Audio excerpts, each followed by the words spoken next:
हाँ बेटा, my self Mohit Agarwal, ठीक है, एमए सर। आज बेटा अपन ने न्यूक्लियर फिजिक्स पढ़ ली थी, आज हम डिस्कस करने जा रहे हैं बेटा रेडियो एक्टिविटी। तो आज हम पढ़ेंगे रेडियो एक्टिविटी, है ना। तो बोर्ड पैटर्न कितनी क्लासेस चल रही है, इसमें अपन रेडियो एक्टिविटी की बात करते हैं। बेटा रेडियो एक्टिविटी में जो सबसे पहली बात है, उसी पे भी बेटा 2 से 3 नंबर का क्वेश्चन आता है, डेरिवेशन, है ना, रदरफोर्ड और सोडी। तो बेटा सबसे पहले समझते रेडियो एक्टिविटी होती क्या है ना। तो सबसे पहली बात रेडियो एक्टिविटी के बारे में रदरफोर्ड और सोडी ने करी। किसने करी? रदरफोर्ड और सोडी ने। बेटा याद अपन अल्फा बीटा गामा डी के पढ़ा था, है ना। अपन न्यूक्लियर फिजिक्स, वो एक ही चैप्टर है पूरा, है nuclear physics and radioactivity. तो अपन nuclear physics and radioactivity में अपन ने पढ़ा था अल्फा बीटा गामा डी के।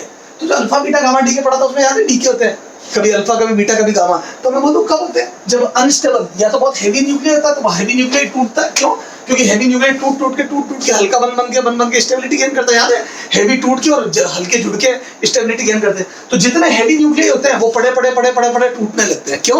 क्योंकि उनको स्टेबिलिटी गेन करनी पड़ती है, उनको बाइंडिंग एनर्जी पर न्यूक्लियन बढ़ानी होती है, इसलिए उन्हें लाइट होना पड़ता है, उनको 50 से 100 वाली रेंज में आना पड़ता है। ठीक है, तो बोलूं तो जो अनस्टेबल, तो रेडियो एक्टिविटी क्या होती है बेटा? अनस्टेबल न्यूक्लियर का, अनस्टेबल न्यूक्लियर का, unstable nuclear, nuclear, nuclear, unstable nuclear are called radioactive element, are called radioactive element. क्या बोलते हैं को? Radioactive element. तो जो अनस्टेबल न्यूक्लियर होते हैं उनको रेडियो एक्टिव एलिमेंट बोलते हैं, और उनके टूटने की इस प्रोसेस को रेडियो एक्टिविटी बोलते हैं। समझ गए क्या? अब इसकी स्टडी, जो रेडियो एक्टिव एलिमेंट है उनकी स्टडी करी रदरफोर्ड और सोडी ने। किसने करी बेटा? रदरफोर्ड और सोडी ने, है ना। रदरफोर्ड एंड सोडी ने, एंड सोडी, ठीक है। रदरफोर्ड और सोडी ने स्टडी करी। क्या करी उन्होंने? तो उन्होंने पता क्या देखा? उन्होंने देखा कि कोई भी अनस्टेबल न्यूक्लियर जो है, ये अनस्टेबल न्यूक्लियर, एक कंटेनर पे अगर अनस्टेबल न्यूक्लियर बढ़ जाए तो वो टूटेगा, और टूटेगा तो उसके नंबर लगातार घटेंगे। इन नंबरों की उन्होंने स्टडी करी। क्या करी उन्होंने? इन नंबरों की उन्होंने स्टडी करी, और उन्होंने अपनी स्टडी में ये पाया। देखो सुनना, समझना ध्यान से। मैं इसका एक एग्जांपल देता हूँ। मेरे फादर मेरे को मान लो कभी पॉकेट मनी ज्यादा उनके कम कमाई तो वो देते नहीं थे। इसी टाइप से मेरा एक और मेरे फादर के खास दोस्त है, वो भी अपने बेटे, मतलब मेरा जो दोस्त है उसके पापा भी उसको कुछ नहीं देते थे। तो हम दोनों के पापा की कमाई कम होने की वजह से वो हमारे को, हम मीडियम फैमिली से बिलोंग करते हैं, हमारे को ज्यादा पॉकेट मनी या क्यों समझ लो नहीं मिलती थी। लेकिन हमारे पिताजी, हमारे दोनों के फादर का भी एक कॉमन फ्रेंड था, और वो भी हमारा दोस्त था, उसको पॉकेट मनी खूब मिलती थी, और उसको हर एक महीने को खूब जबरदस्त पैसे मिलते थे, और वो हमारे सामने उड़ाता था, अगले चल तेरे को ये खिलाऊं वो खिलाऊं ऐसे। एक दिन क्या होता, हमारे पिताजी ने देख लिया उसके पापा उसको पॉकेट मनी दे रहे हैं 9-10 हज़ार रुपए, तो मेरे पापा को और इसके पापा को दोनों ने साथ देखा, तो उनको लगा यार हम भी हमारे बच्चों को कुछ दे रहे हैं। तो उन्होंने जैसे तैसे खूब सारे पैसे इकट्ठे कर के जोड़ जुड़ा के हमें भी 1 तारीख को पॉकेट मनी दी। मेरे पापा ने मेरे को 9,000 रुपए दिए, एक एग्जाम्पल लेते 9,000 दिए, और इसके पापा ने इसको 9,000 दिए। लेकिन जैसे हमारे पिताजी ने हमारे को 9,000 रुपए दे दिए, तो वही उनकी एक सोच है दिमाग में, जो सबसे पहली सोच आती है कि यार हमारा बच्चा बिगड़ नहीं जाए। तो मेरे पापा के मन में भी है कि मेरा बच्चा बिगड़ नहीं जाए, उसके पापा के मन में भी है कि उसका बच्चा बिगड़ नहीं जाए, मतलब उनका बच्चा बिगड़ नहीं जाए, वो बच्चा बिगड़ नहीं जाए। तो इन्होंने क्या कहा, हमारे पीछे जो जिनको वो हमारे दोस्तों को जिनको सबसे समझदार समझते थे, उनको हमारे पीछे ऐसे जासूस ऐसे स्पाई लगा दिया कि यार ध्यान रखना ये क्या करते हैं।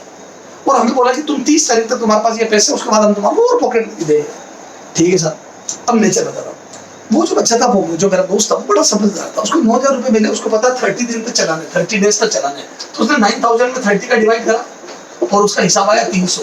तो उसने तो सोच लिया कि मैं 300 रुपए रोज छोड़ूंगा। तो वो बड़ा समझदार था, उसने अपना हिसाब बना लिया कि 300 रुपीज पर डे खर्च करूंगा। तो उसने तो यही करा, 1 तारीख को 300, फिर 2 तारीख को 300, 3 तारीख को 300, ऐसे ऐसे करके 30 दिन में पूरे 9,000 रुपए खर्च करे। लेकिन मेरी जेब में कभी कुछ रहता नहीं, और मैं थोड़ा उतावला, मेरी जेब जैसी भरी मैं पागल हो गया। मैंने मेरे दोस्तों को बोला, ले आज तेरे को ये खिला दूंगा, वो खिला दूंगा, फलाना ढिमका। तो मैं मेरे दोस्तों को ले गया पार्टी करने। मैंने बोला जो खाना है वो खा लो। उन्होंने बर्गर पिज्जा ये वो बोलना, और बिल बना दिया 5,000 का। तो मेरी जेब में जब 9,000 रुपए, तो मैं बहुत उछला, इसको मैं बहुत उछला, और मैं बहुत उछला या मैंने बहुत ज्यादा मतलब होता है जैसे शो ऑफ किया। तो उन्होंने क्या करा, 5,000 रुपए उड़ा दिया। तो 9,000 में से 5,000 उड़ गए। यानी कि मैं बोलूं पहले दिन जो स्पाई मेरे पीछे लगा हुआ मेरा दोस्त, वो ये देख रहा है कि मैंने फर्स्ट डे 5,000 रुपए उड़ाया। अगले दिन मेरी जेब में, मैं सुबह उठा 4,000 रुपए बचे। मैं टेंशन में आ गया, मैंने कहा यार अपने पास 4,000 रुपए बचे, अब क्या करें। लेकिन फिर भी मैं खुश हो गया, मैंने कहा यार अपने पास कुछ नहीं रहता, 4 तो है। अगले दिन फिर मैं दोस्तों के बीच में गया, मैंने बोला बोलो क्या खाओगे। उन्होंने कहा पिज्जा बर्गर। मैंने कहा बच जाओ यहाँ से, पिज्जा बर्गर अब इतने पैसे नहीं, खाली 5,000 उड़ा दिए। तो मैंने पिज्जा बर्गर के लिए कहानी करी। उन्होंने कहा चल चाट पकौड़ी पानी बतासे खाएंगे। मैंने कहा चल आ जा। तो इस बार मैंने क्या करा, पहले से थोड़ा लेवल गिराया, लेकिन अभी भी लेवल बना के रखा। तो मैंने कहा चला जाओ। मैं उनको ले गया, उन्होंने पानी पता चला 2-2-2.5 का बिल बना दिया। तो बोल दूं पहले दिन मैंने उड़ाए 5,000, दूसरे दिन मेरे पास 4 बचे तो मैंने उड़ाए 2,500, फिर तीसरे दिन 1500 बड़े बच्चे तो मैंने मान लो उड़ाए 800-900, तो मेरे पास 500-600 बच्चे, तो अगले दिन फिर मैंने उड़ाए 200-300। तो बोल दूं अब जो मेरे पीछे बच्चा लगा था उससे जो मेरे पापा लास्ट में पूछेंगे, उसके पापा जब मेरे दोस्त के पापा पूछेंगे तो उस स्पाई से, उसके पीछे जो स्पाई लगा था उससे, तो वो बोलेगा सर आपके बेटे ने कांस्टेंट रेट से पैसा उड़ाया। तो मेरे दोस्त के बारे में क्या स्टेटमेंट देगा इसका स्पाई कि कांस्टेंट रेट से पैसा उड़ाया 300 रुपया पर डे, तो इसकी रेट कांस्टेंट थी। लेकिन रेडियोएक्टिव एलिमेंट ऐसे नहीं करते, कांस्टेंट रेट से नहीं करते, जैसे 1000 है 1 घंटे बाद 900 रह गए, अगले 1 घंटे बाद 800 रह गए, ऐसा नहीं होता है। 100 न्यूक्लियाई पर घंटे जा रहे, नहीं, कांस्टेंट रेट नहीं होती है। मेरे पीछे जो स्पाई लगा था उससे मेरे पापा पूछेंगे तो वो क्या बोलेगा बताए, वो बोलेगा सुनना उसने मेरे बारे में क्या स्टेटमेंट दिया, सर आपके बेटे के पैसा उड़ाने की रेट, क्या बोलेगा वो, आपके बेटे के पैसा उड़ाने की rate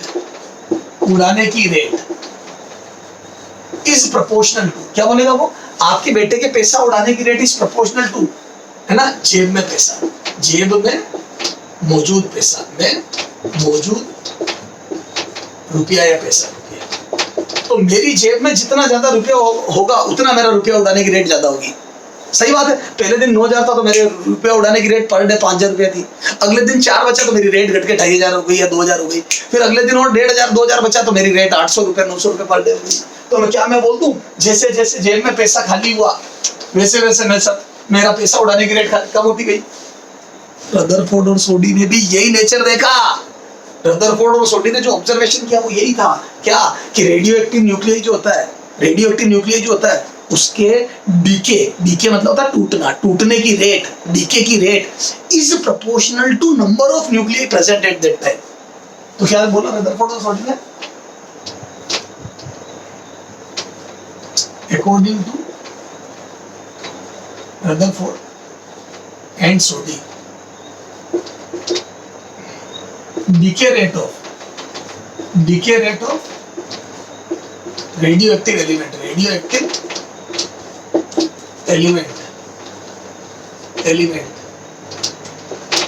is proportional to number of nuclei present, number of nuclei is proportional to number of nuclei present at that time। तो जो रदरफोर्ड और सोडी ने देखा वो ये देखा कि रेडियोएक्टिव न्यूक्लियाई की जो डीके रेट है, टूटने की रेट है, वो प्रोपोर्शनल होती है उस समय पर न्यूक्लियाई कितने उसके, तो उस समय पर जितने रेडियोएक्टिव एलिमेंट होंगे, एक्टिव एलिमेंट है ना, number of active nuclei present at that time, उस समय पर जितने एक्टिव न्यूक्लियाई होंगे उनके प्रोपोर्शनल होगी। यानी कि मैंने अगर जैसे रेडियम एक अनस्टेबल एलिमेंट है, radium is a radioactive element, तो रेडियम के मैंने 1000 न्यूक्लियाई लिए तो टूटने की रेट अगर 100 है तो 10,000 लूंगा तो 1000 हो जाएगी, मतलब जैसे जैसे न्यूक्लियाई बढ़ेंगे वैसे टूटने की रेट बढ़ेगी। और इसका एक सिंपल सा कारण भी है, जब हर न्यूक्लियाई उछल के टूटता है, जैसे मैं सुनो एक कंटेनर में मैंने कॉर्न डाल दिए है ना, पॉपकॉर्न बनाने के लिए, और उसको गर्म कर रहा हूँ, तो अगर मैंने कम दाने डाले, 1 पैकेट डाला, तो कॉर्न के पॉपकॉर्न में कन्वर्ट होने की रेट अभी कम होगी, फिर मैंने 2-3 डाल दिए तो उनके कन्वर्ट होने की रेट ज्यादा होगी, जल्दी कन्वर्ट होंगे। तो वो तो जितने नंबर बढ़ेंगे उतना डीके होने की रेट भी बढ़ेगी। तो वो तो ये सारी चीज प्रोबेबिलिटी है। तो decay rate is proportional to number of nuclei present at that time, जितने ज्यादा न्यूक्लियाई उतनी ज्यादा डीके रेट। समझ गए? तो इसको मैं अगर लैंग्वेज में लिखूं, और अब एक डेरिवेशन है वेरी वेरी इंपॉर्टेंट है ना, डीके लो, इसको बोलते हैं डीके लो। क्या बोलते हैं रदरफोर्ड और सोडी ने जो स्टेटमेंट दिया, दिस इज डीके लो, क्या बोलते हैं इसको, डीके लो। अभी जो लिखा ना मैंने डीके लो, तो मैं यहाँ बोल दूं ये dN/dt, dN क्या हो गया बेटा, चेंज इन न्यूक्लियाई, dN क्या है बेटा, change in number upon time interval, तो ये हो गया रेट ऑफ चेंज। क्या हो गया, रेट ऑफ चेंज, और माइनस मतलब घटना, तो इसको बोलते हैं डीके रेट। क्या है ये, डीके रेट। डीके क्यों, क्योंकि माइनस है, डीके रेट, तो माइनस मतलब कम होना, और dN/dt मतलब change in nuclei per second. तो बोल दो डीके रेट या change in nuclei per second is proportional to number of nuclei present at that time. ये n है उस समय पर number of nuclei, radioactive element के नंबर ऑफ न्यूक्लियाई उस समय पर। तो मैं यहाँ से बोल दूं dN/dt is proportional to n। अब आ जाओ आगे, तो यहाँ से बोल दूं dN/n है ना, माइनस अच्छा यहाँ से एक डीके कांस्टेंट लगा, ये तो हो गया डीके रेट है ना, और यहाँ से एक प्रोपोर्शनलिटी कांस्टेंट होता है dn by dt is equal to n lambda, जहाँ लैम्डा क्या, जहाँ lambda is a decay constant, decay constant क्या है, लैम्डा डीके कांस्टेंट है ना, डीके होने का कांस्टेंट है। ये क्या रिप्रेजेंट करता है बेटा, ये डीके होने की टेंडेंसी को रिप्रेजेंट, ये एलिमेंट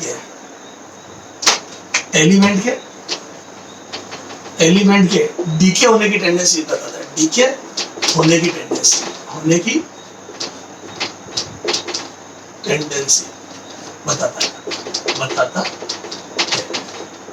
जितना लैम्डा ज्यादा होगा, more will be the value of lambda, है ना, more unstable will be the element। जितना लैम्डा डीके कांस्टेंट ज्यादा होगा, जितना लैम्डा या डीके कांस्टेंट ज्यादा होगा, उतना रेडियोएक्टिव एलिमेंट अनस्टेबल होगा, जल्दी टूटेगा। अनस्टेबल मतलब more unstable will be the element, मतलब जल्दी टूटेगा, जल्दी टूटेगा,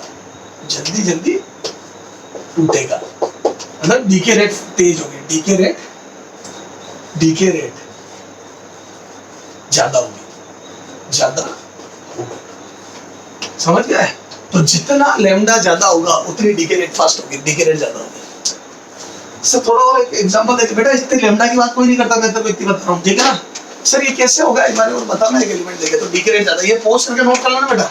देखो जैसे मैंने बोला है ना,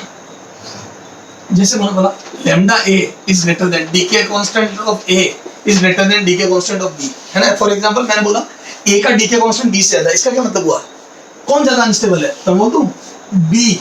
ए का डीके कांस्टेंट ज्यादा है तो बोल दूं ए विल बी मोर अनस्टेबल, है ना, या अनस्टेबल, या तगड़ा रेडियोएक्टिव एलिमेंट है, तगड़ा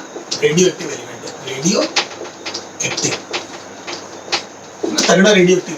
तो जिसका डीके कांस्टेंट ज्यादा, वो ज्यादा रेडियोएक्टिव एलिमेंट है। क्यों? क्योंकि देखो आप ए के 1000 नंबर लो, ये कंटेनर में ये ए के, और बी के 1000 नंबर लो, अगर आप ए और बी दोनों के 1000 नंबर लोगे तो बताओ डीके रेट किसकी ज्यादा होगी, तो बोल दो यहाँ पे तो 1000 आ जाएंगे, लेकिन जिसका लैम्डा ज्यादा होगा उसकी डीके रेट ज्यादा होगी, तो बोल दो टूटने की टेंडेंसी है कि ज्यादा। तो लैम्डा क्या बताता है बेटा, टूटने की टेंडेंसी। तो लैम्डा क्या है, डीके कांस्टेंट, डीके होने का कांस्टेंट। तो लैम्डा क्या है, लैम्डा इज, है ना, where lambda is decay constant.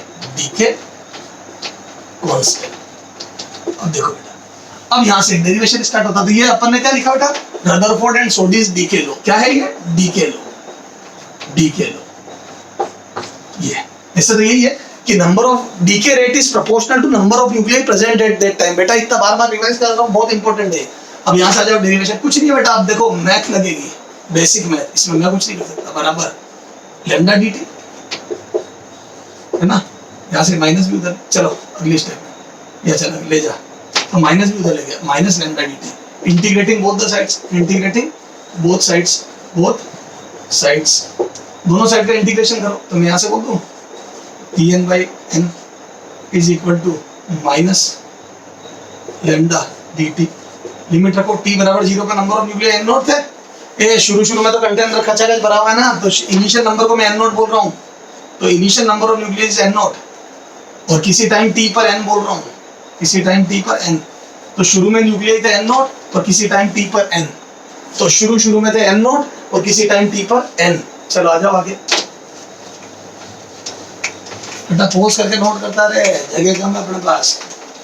तो मैं ऐसे बोल दूं, ये आया अपना क्या, n नोट से n dn by n is equal to minus lambda dt, 0 से t। क्लियर है? अब ये dn by n, ये dx by x का इंटीग्रेशन क्या था, बोलो log x। बेटा ये पढ़ा ना, dx by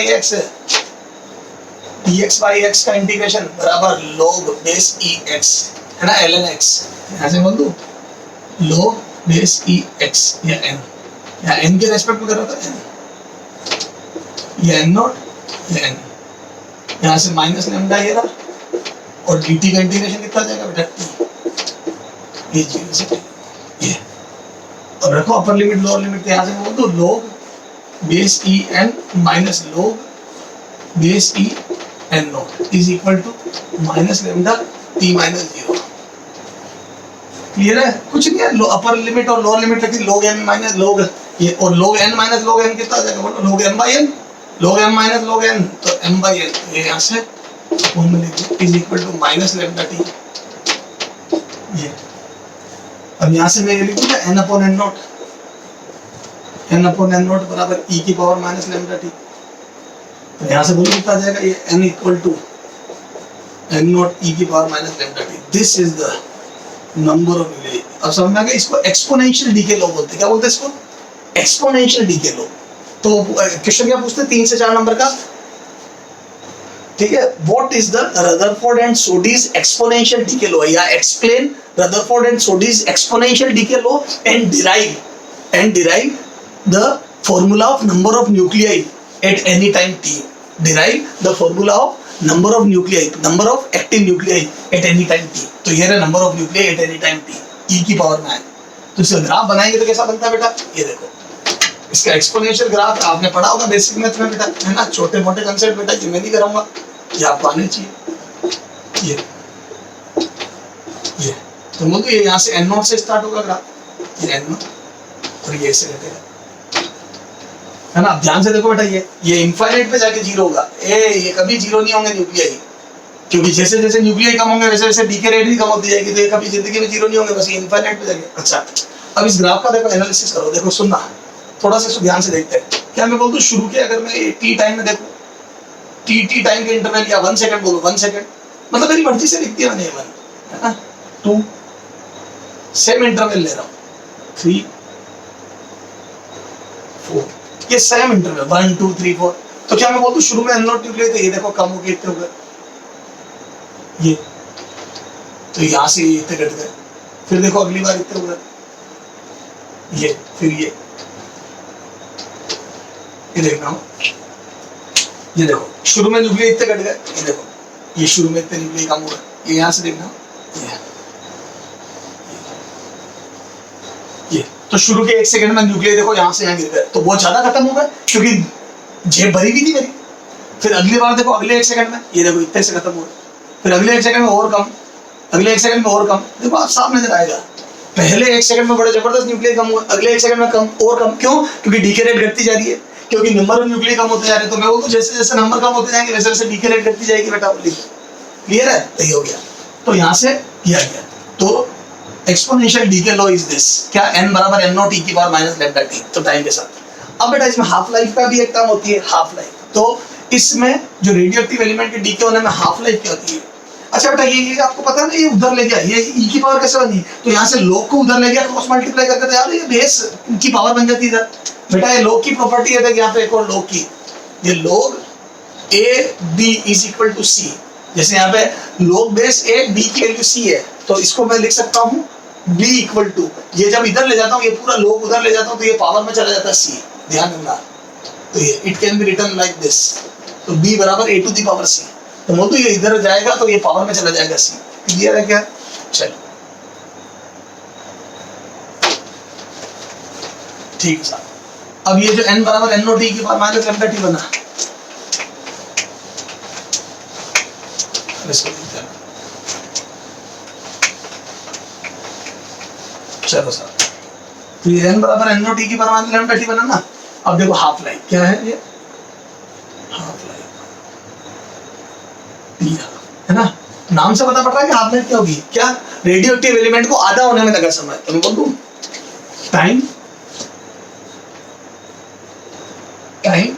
taken to reduce radioactive element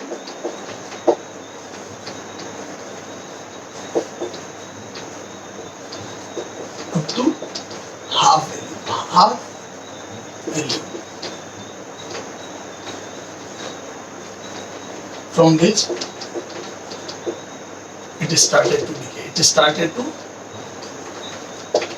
जहां से वो स्टार्ट हुआ था ना डीके होना, वहां से आधा होने में लगा समय, that is half life, T half. या यूं सीधा लिख दूं शॉर्ट में, आधा होने में लगा समय, हाफ होने में लगा समय, या लिख दूं हाफ होने में, एलिमेंट को रेडियो एक्टिव एलिमेंट को हाफ होने में लगा समय, हाफ होने में लगा समय, क्लियर है? तो एलिमेंट को हाफ होने में लगा समय इज हाफ लाइफ। ठीक है, चला जाओ। तो यहाँ से बोल दूं n बराबर, तो मैं बोल दूं 8t बराबर t हाफ। अरे हाफ लाइफ की डेफिनेशन से t बराबर t हाफ पे मैं बोल दूं n बराबर कितने बच जाएंगे, n0/2 जो है उसके आधे रह जाएंगे। तो बोलो जो थे उसके आधे, है ना?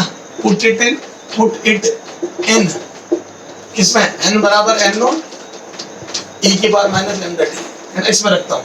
तो बोलो क्या करूँ? तो यहाँ से n की जगह n0/2 लिख दो, ये आधा होने में लगा समय, ये n0/2 और ये n0 था e की पावर माइनस लैम्डा, ये t हाफ कर दो। यहाँ से n0 से n0 गया, तो यहाँ आ जाएगा कितना बेटा, 1/2 इज इक्वल टू e की power minus lambda t half. यहाँ से ये दो इसको इधर भेजो, ये इधर देख, इसको क्रॉस मल्टीप्लाई करो, तो यहाँ से आ जाएगा e की power lambda t half is equal to 2। बोलो ये इसको उधर भेजा तो ये माइनस नीचे आ जाएगा, तो ये पावर ऊपर जाके प्लस हो जाएगी 2। दोनों तरफ लोग लेना, दोनों तरफ लोग लेने पर, दोनों तरफ लोग बेस ई लेने पर, ये दोनों तरफ लोग बेस ई ले लो। क्लियर है क्या? देखो कितना आएगा, यहाँ से कितना आ जाएगा बोलो, तो यह आ जाएगा लोग बेस ई की power lambda t half is equal to, बोलो ये यहाँ से रब करके यहाँ लिख दोगे,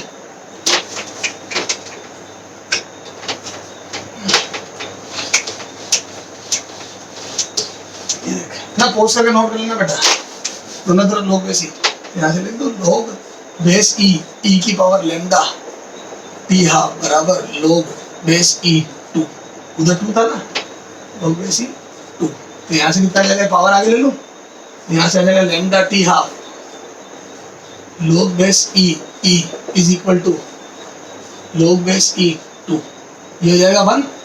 बेस और पावर सेम होती तो 1, ये लोग की प्रॉपर्टी बेटा ध्यान रखना, तो लोग में अगर सेम होता तो 1 होता, ध्यान रखना, लोग में अगर ये दोनों सेम होता तो 1। क्लियर है?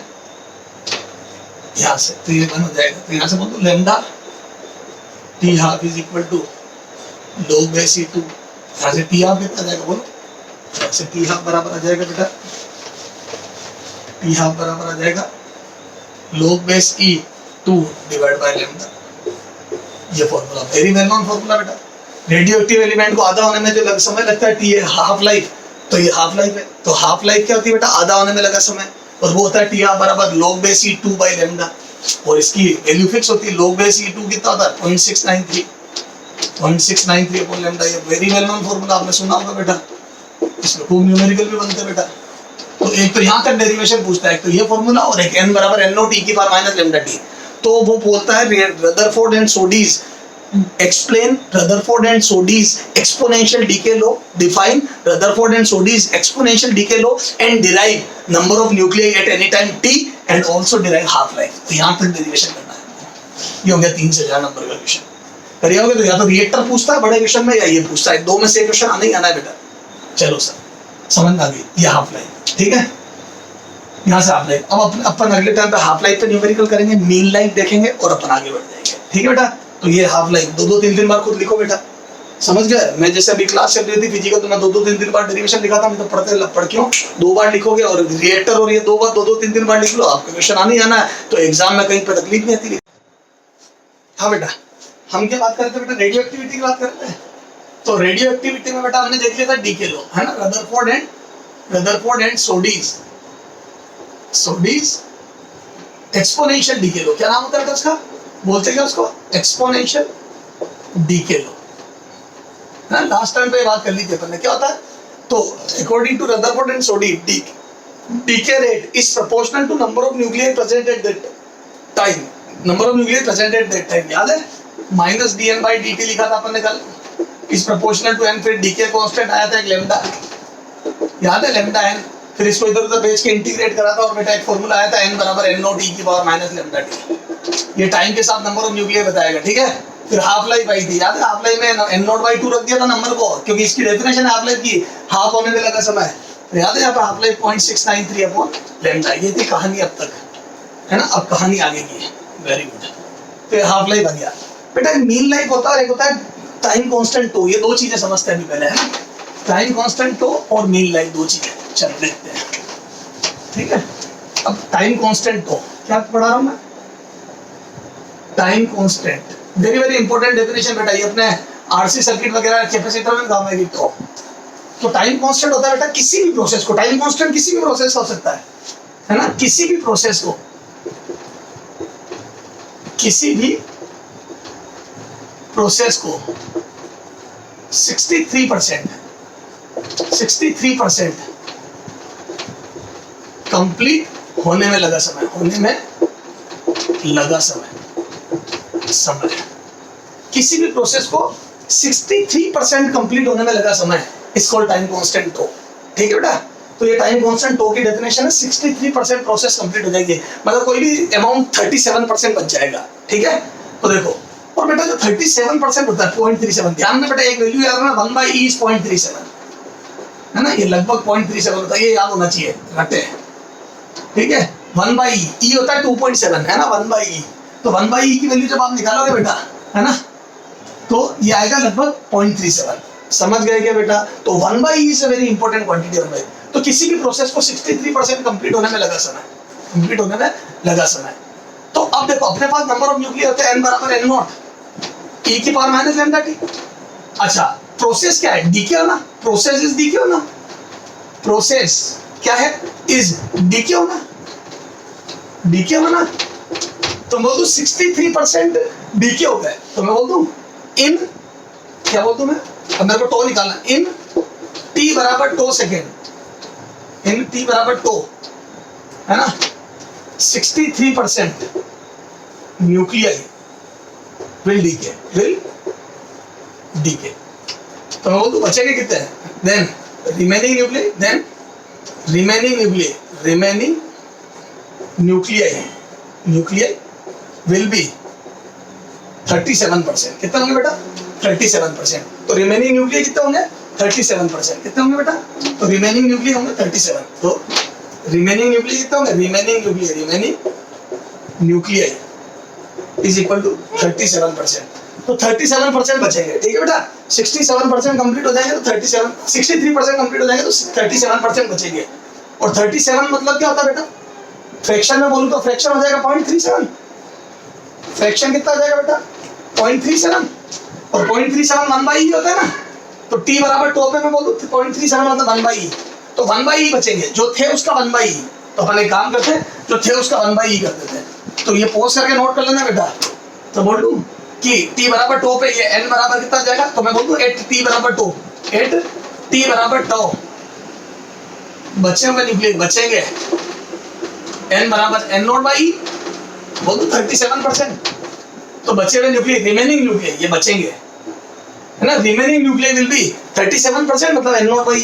तो यहाँ पर रख दो n0/e, तो n0/e is equal to n0 e की power minus lambda t, n0 से n0 गया तो ये आ जाएगा बेटा e की पावर -1 बराबर e की पावर माइनस लैम्डा t, मतलब टो कर दो, यहाँ पे टो हो गया ना टाइम, टो, ये tau, this is the definition of tau. तो यहाँ से कितना आ जाएगा बोलो? तो lambda tau is equal to 1 और दिस एम्प्लाइज टाउ बराबर 1/λ। तो क्या आ जाएगा? Tau is equal to 1/λ। तो जो टाउ होता है टाइम कांस्टेंट वो होता है 1/λ, ये याद होना चाहिए। हाफ लाइफ भाई बेटा 0.693/λ एंड टाउ टाइम कांस्टेंट आया 1/λ, यानी कि 1/λ को टाइम में जब 63% न्यूक्लियस से सॉरी 63% न्यूक्लियर डीके हो जाएंगे और 37% बचेंगे। ठीक है बेटा, ये पोज करके नोट करो। ठीक है, तो ये देखो ग्राफ को, कल वाले ग्राफ को वापस देखते हैं। कल मैंने number of nuclear versus time का कर्व बनाया था, वापस बना रहा हूँ। ये n आज थोड़ा एडवांस नॉलेज से बनाएंगे t। तो क्या मैं बोल दूं ये n0 से स्टार्ट होगा कर, ये n0, ठीक है। और क्या मैं बोल दूं क्या, एक टाइम आएगा जब कितना बचेगा?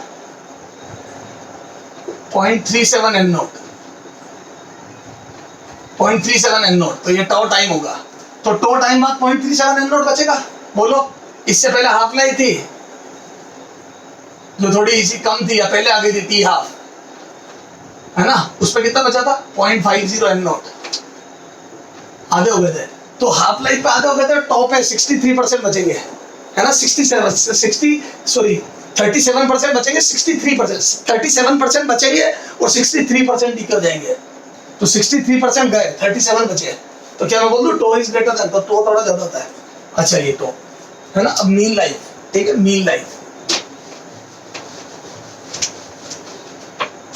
तो टो ध्यान रखना, किसी भी प्रोसेस को 63% कंप्लीट होने में लगा समय इसको मीन लाइफ।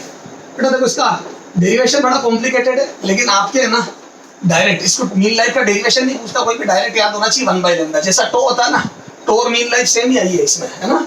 तो यहाँ पे मीन लाइफ होती 1/λ और मीन लाइफ होता है एवरेज लाइफ। मीन लाइफ और एवरेज लाइफ भी बोलते हैं इसको, एवरेज लाइफ, ठीक है। ऑन एन एवरेज न्यूक्लियर कितना जिया। तो क्या बोलते हो रेडियो एक्टिव एलिमेंट में सुनना बेटा, देखो इसका बेसिक क्या है, रेडियो एक्टिव एलिमेंट में जैसे N0 न्यूक्लियर है ना, या N न्यूक्लियर है, तो बोल दो कोई तो T बराबर 0 पे टूट गया, या हो सकता है कोई न्यूक्लियर तो इनिशियली टूट गया, और कोई हो सकता है वो इनफाइनाइट टाइम तक जिया। तो बोल दो हर न्यूक्लियर अलग अलग टाइम पे टूटा है। तो एट टाइम टी, मैं बोल दो एट टाइम टी, थोड़ा सा बता रहा हूँ मैं, at time t number of nuclear n है, टूटते टूटते किसी समय t पर न्यूक्लियर n है। तो बोल दो ये n न्यूक्लियर अभी तक जिंदा है, मतलब इनकी लाइफ t हो गई। ये in dt time, in dt time dn nuclear will decay, dn will decay, है ना, न्यूक्लियर dn विल डीके। तो बोल दो थोड़े टाइम dt में dn चले गए, तो बोल दो ये वो dn है। जैसे फॉर एग्जांपल 1000 थे शुरू में और किसी समय तुमने देखा था 800 है, अब 800 में से तुमने थोड़े से टाइम के लिए देखा, जैसे 10 सेकंड से लेकर 10.001 तक देखा, तो मान लो 800 के बाद 798 रहेगा। तो मैं बोल दूं वो जो दो न्यूक्लियर है वो 10 सेकंड तक जिंदा थे। अरे बोलो वो शुरू से लेकर 10 सेकंड तक जिंदा रहे और अभी जस्ट दिखे हुए हैं, तो बोल दूं उनकी लाइफ हो जाएगी t। तो मैं बोल दूं t टाइम तक। तो जो dn न्यूक्लियर है, तो life of dn nuclear, life of dn nuclear बोलो कितनी हो गई, dn न्यूक्लियर की लाइफ कितनी हो गई। तो बोल दूं उनकी लाइफ हो गई t इज t। तो बोल दूं टोटल लाइफ कितनी हो गई इनकी, t ईच, सब ई हर न्यूक्लियर t टाइम तक। तो टोटल कितना जिया उनका, टोटल एज, टोटल टाइम। तो ये बोल दूं मैं, तो t इंटू dn, हर न्यूक्लियर t टाइम तक जिया, तो t dn एज हो गई। का इंटीग्रेशन कर दूं, ऐसे थोड़े थोड़े जाते रहेंगे इंटीग्रेशन, कहां से कहां तक, t नंबर ऑफ न्यूक्लियर 0 से लेके n0 तक, सबकी लाइफ का टोटल डिवाइड बाय n0। बोलो वो t टाइम तक जी है और dn न्यूक्लियर थे, तो t dn एज हो गई, एज का टोटल, ठीक है, 0 से लेके n0 तक अपॉन n0। अब यहाँ पे dn की वैल्यू लिखो, या यहाँ पे लिख दो 0 से लेके इनफाइनाइट तक, ये सारे, ठीक है, और ये टोटल कर लो, ये मीन लाइफ हो गई। अब यहाँ पे dn की वैल्यू कितनी रखूंगा बेटा, तो मैं बोल दूं dn by dt is equal to minus lambda dt था, तो यहाँ से सॉरी माइनस लेमडा n था, तो यहाँ से मैं dn बराबर लिख दूं क्या, यहाँ से कितना, बोलो t लेमडा n dt, ये ना माइनस है, ये n0, ये माइनस आ गया लेमडा n, तो यहाँ dn की वैल्यू लेमडा n dt लिख दी है, dt उधर से ले गया, तो ये लेमडा n dt। अब बेटा यहाँ पे n की वैल्यू n0 t की पावर माइनस लेमडा t लिख दूं, इसीलिए तो ये तुम्हारे डेरिवेशन काम करनी है बेटा, है ना, कोई पूछ नहीं रहा तुम्हारे से। यहाँ से देखो आगे करो बेटा, ये पोस्ट करके नोट कर लेना रे, ये लिमिट बाद में लगा। यहाँ से देख, यहाँ से अगली स्टेप लिख रहा हूँ क्या, माइनस टी लेमडा एन की वैल्यू लिखूंगा n0 e की power minus lambda T dt, ठीक है, अपॉन n0। अब ये n0 से n0 कैंसिल हो जाएगा क्योंकि कांस्टेंट है, n0 तो इनिशियल न्यूक्लियर बेटा, टाइम के साथ थोड़ी बदलेंगे। अब ये होता है बेटा इंटीग्रेटिंग फैक्टर, अपने इंटीग्रेशन बाई पार्ट्स होगा ये, है ना, इंटीग्रेशन बाई पार्ट्स। अब ये मैथ का बहुत टॉप लेवल का फॉर्मूला होता है ना, इंटीग्रेशन बाई पार्ट्स। तो जो जेई वाला वो तो समझ जाएंगे इंटीग्रेशन बाई पार्ट्स, वो तो सॉल्व कर लेंगे आसानी से, और ये टाइम की लिमिट 0 से लेकर इनफाइनाइट लग जाएगी, लेकिन बायो वाला नहीं कर पाएगा। इसीलिए एनसीईआरटी ने इसकी वैल्यू डायरेक्ट लिख दी, इतना लिखा ही नहीं, एनसीईआरटी ने तो इस स्टेप के बाद डायरेक्ट वैल्यू लिख दी। और मैं तुम्हारे को यही सजेस्ट करता हूँ कि बेटा इतना इंटीग्रेशन बाई पार्ट्स तुम मत करो, समझाने में मैं समझा दूंगा, और जेई वाले को बहुत आसान है, जेई वालों के लिए तो ये तो बुद्धि 1/λ आ जाएगा। ऑन सॉल्विंग क्या लिखोगे बेटा, है ऑन सॉल्विंग दिस, यहाँ सीधा ये लिखो एक line, on solving this by integration by parts, है ना, using integration by parts, on solving this pm बराबर आ जाता है 1/λ। तो ध्यान रखना मीन लाइफ आई 1/λ, ठीक है बेटा। तो हाफ लाइफ आई, अब देखो बेटा फॉर्मूला लिख देता हूँ, तो सुनना, तो मीन लाइफ डायरेक्ट याद रखना बेटा, मीन लाइफ भी है, है ना, और हाफ लाइफ कितनी आई थी अपनी ln2 या log base E2 upon lambda और 0.693 अपॉन लेमडा। ये ln का मतलब होता है log base E, ठीक है। अच्छा अब यहां से मैं लिखता हूं t half is equal to ये 1 बाय लेमडा अलग कर दिया तो मैं बोलूं क्या ln2 इंटू टी मी ये और t half is equal to 0.693 ये ln2 की वैल्यू है इंटू टी मीन। बोलो तो बोल दो टी मीन ज्यादा होती है ना, यहाँ ध्यान रखना T mean is greater then T half. T half से टी मीन ग्रेटर है, सही बात है। 37% बचने में ज्यादा समय लगेगा, 50% बचने में कम समय। 50% तो जल्दी बचेगा और 37% बचाना तो और डी के करना तो टाइम ज्यादा लगेगा। वैसे देख लो ना 0.7 तो टी मीन बड़ा होगा, 0.7 का मल्टीप्लाई होगा, टी हाफ छोटा आएगा। बेटा ये वेरी वेरी इंपॉर्टेंट रिलेशन है। स्टार मतलब बोर्ड में तो खूब पूछते हैं, आधे एक नंबर का 100% पूछते हैं relation between T mean and T half. Very very important. क्या है ये relation between T mean and T half, ये खूब पूछते हैं बोर्ड में बेटा, ध्यान रखना। कंपटीशन में भी पूछ लेते हैं पर अभी तो बोर्ड की बात कर। टी मीन और टी हाफ में रिलेशन होता है बेटा टी हाफ बराबर ln2 टी मीन, समझ गए ln2 T mean. This is the relation between T half and T mean. Clear है? चलो है ना, यहाँ तक नोट कर लो बेटा। तो हमने हाफ लाइफ पढ़ ली, मीन लाइफ पढ़ ली। अब थोड़ा सा न्यूमेरिकल करते बेटा, है ना। टाइम कांस्टेंट टो पढ़ लिया, थोड़ा सा न्यूमेरिकल करते। जो बोर्ड में बेटा यहाँ से 2 नंबर का न्यूमेरिकल भी आता है ना, एक मिनट ये नोट करो। तो बोर्ड में यहाँ से न्यूमेरिकल भी आता है ना, तो देखो बेटा, है ना क्वेश्चंस, ठीक है। अब देखो सबसे पहले, अच्छा क्वेश्चन से पहले भी एक चीज और देखनी है, इधर देखो। अच्छा बेटा ये हाफ लाइफ है ना, बहुत काम की है, सुनना ध्यान से। मैं बोलूँ शुरू में न्यूक्लियर एन नोट है, तो आफ्टर 1 हाफ लाइफ कितना होगा? आफ्टर 1 हाफ लाइफ ना, 1 टी मतलब 1 हाफ लाइफ। ये कैपिटल टी में हाफ लाइफ को लिख रहा हूँ बेटा। आफ्टर 1 हाफ लाइफ तो क्या होता है हाफ लाइफ? न्यूक्लियर आधे हो जाएंगे। After 2 half life, after 2 T half या 2 टी, बोलो इसके भी हाफ हो जाएंगे क्या? हाफ ऑफ दिस, तो 2 हाफ लाइफ के बाद ये होगा। After 3 half life, after 3 half life, बोलो तो बोल दो इसके भी हाफ हो जाएंगे। तो देखो 1 हाफ लाइफ बाद हाफ, 2 हाफ लाइफ बाद, तो बोल दो ये n naught upon 2 to the power 2 आ गया। तो 2 हाफ लाइफ में 2 पावर 2 हो गई। 3 हाफ लाइफ बाद कितना जाएगा बोलो? तो 2 टू द पावर 3 आ गया। देखो n naught upon 2 to the power 3। ऐसे after n half life, after n half life, तो बोल दो बचे हुए दीज आर रिमेनिंग न्यूक्लियर। बेटा इतने बचे, आधे बचे, 1/4 बचे, ए दिस इज 1/4 पर मैं लिख नहीं रहा हूँ 1/4, 2 की पावर 2 ही रखा मैंने। फिर ये 1/8 बचे, uh this is 1/8 p/8 n naught by 8। ऐसे ही मैं बोलता हूँ यहाँ पे आ जाएगा n naught upon 2 to the power n। मैं बोलता हूँ हर हाफ लाइफ ने एक 2 दिया है नीचे। क्या बेटा मैं बोल दूं हर हाफ लाइफ में नीचे एक 2 आया, 2, फिर 2 हाफ लाइफ बाद 2, 3 हाफ लाइफ बाद 3 बार 2, फिर n हाफ लाइफ बाद n बार 2। तो बोल दो ये where n is number of half life, number of half life, number of half life, number of half life, ठीक है। तो ये जो n है ये नंबर ऑफ हाफ लाइफ है, 1 half life, 2 half life, 3 half, तो n हाफ लाइफ, ठीक है। तो n number of half life है, तो हर हाफ लाइफ में न्यूक्लियर आधे आधे आधे होते चले जाते हैं इसी रेशो में। बेटा ये सिर्फ हाफ लाइफ की बात नहीं है, एक पर्टिकुलर टाइम में अगर न्यूक्लियर मान लो 80% बचे हैं तो हर उस पर्टिकुलर टाइम में 80% बचेंगे। This is radio activity. तो रेडियो एक्टिविटी में सेम टाइम में सेम फ्रैक्शन घट जाता है या सेम फ्रैक्शन डीके होता है, ध्यान रखना। तो सेम फ्रैक्शन उड़ेगा सेम टाइम में, ये एक मैथमेटिकल अप्रोच है जो आ जाती है ना। तो ये मैथमेटिक्स आया, अभी अपन हाफ लाइफ पे ध्यान रखते हैं। क्लियर है क्या? चलो तो दीज आर रिमेनिंग न्यूक्लियर। ये n क्या है? Remaining nuclear. क्या है? Remaining nuclear. ये रिमेनिंग न्यूक्लियर जो बचे हुए न्यूक्लियर ये वो है, तो दीज आर रिमेनिंग न्यूक्लियर। चलो अब अपने पास एक फॉर्मूला आ गया, n बराबर n naught upon 2 to the power n, where n is number of half life. अच्छा ये जो n number of half life था इसको मैं t अपॉन, चलो ये बात करें। चलो कुछ क्वेश्चन करते बेटा। अब देखो थोड़ा सा क्वेश्चन करते हैं। Example 1, if lambda is equal to decay constant lambda, if decay constant lambda is equal to 0.1 minute inverse, then half life ये A 0.693 second, B 6.93 second, C 69.3 second, D none. बेटा वैसे तेरे को 4 option नहीं होंगे, मैंने दे दिए, ठीक है।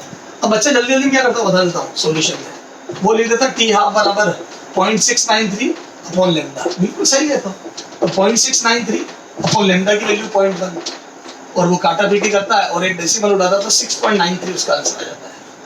और वो आप देखता ना तो 6.93 टिक कर जाता है। मतलब हालांकि तेरे 4 ऑप्शन ही आएंगे कॉपी में, तो बोर्ड में 6.93 टिक कर जाता है। बच्चा यूनिट का ध्यान नहीं रखता, गलत है बेटा ये। क्यों गलत है बताता हूँ। आप ध्यान से देखो, लैम्डा की यूनिट है मिनट इनवर्स, तो मैं बोल दूं यहाँ पे आएगा मिनट इनवर्स। क्या आएगा? Minute inverse. और जैसे ये मिनट इनवर्स आएगा ये ऊपर जाके मिनट बन जाएगा। और अपने 4 ऑप्शन सेकंड में दिए हुए, सेकंड सेकंड सेकंड। तो ये आंसर तो आपका अगर 6.93 लिखते हो तो वो मिनट लिखोगे, सेकंड नहीं बेटा। तो आंसर आ जाएगा, तो आंसर क्या आ जाएगा? टी आर बराबर 6.93 मिनट। और अब इसमें 60 का मल्टीप्लाई करोगे तो कर लोगे ये 69.3 का 6 टाइम्स, मतलब लगभग 410-420 सेकंड आएगा, ठीक है। तो मैं ये बोल दूं यूनिट का ध्यान रखें, तो लैम्डा की यूनिट का ध्यान रखें, बाकी बहुत आसान है ना। तो लैम्डा देके हाफ लाइफ पूछेगा तो 0.693 अपॉन लैम्डा, बहुत आसान है। अगला क्वेश्चन देखो,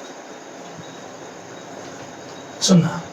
if half life of a radioactive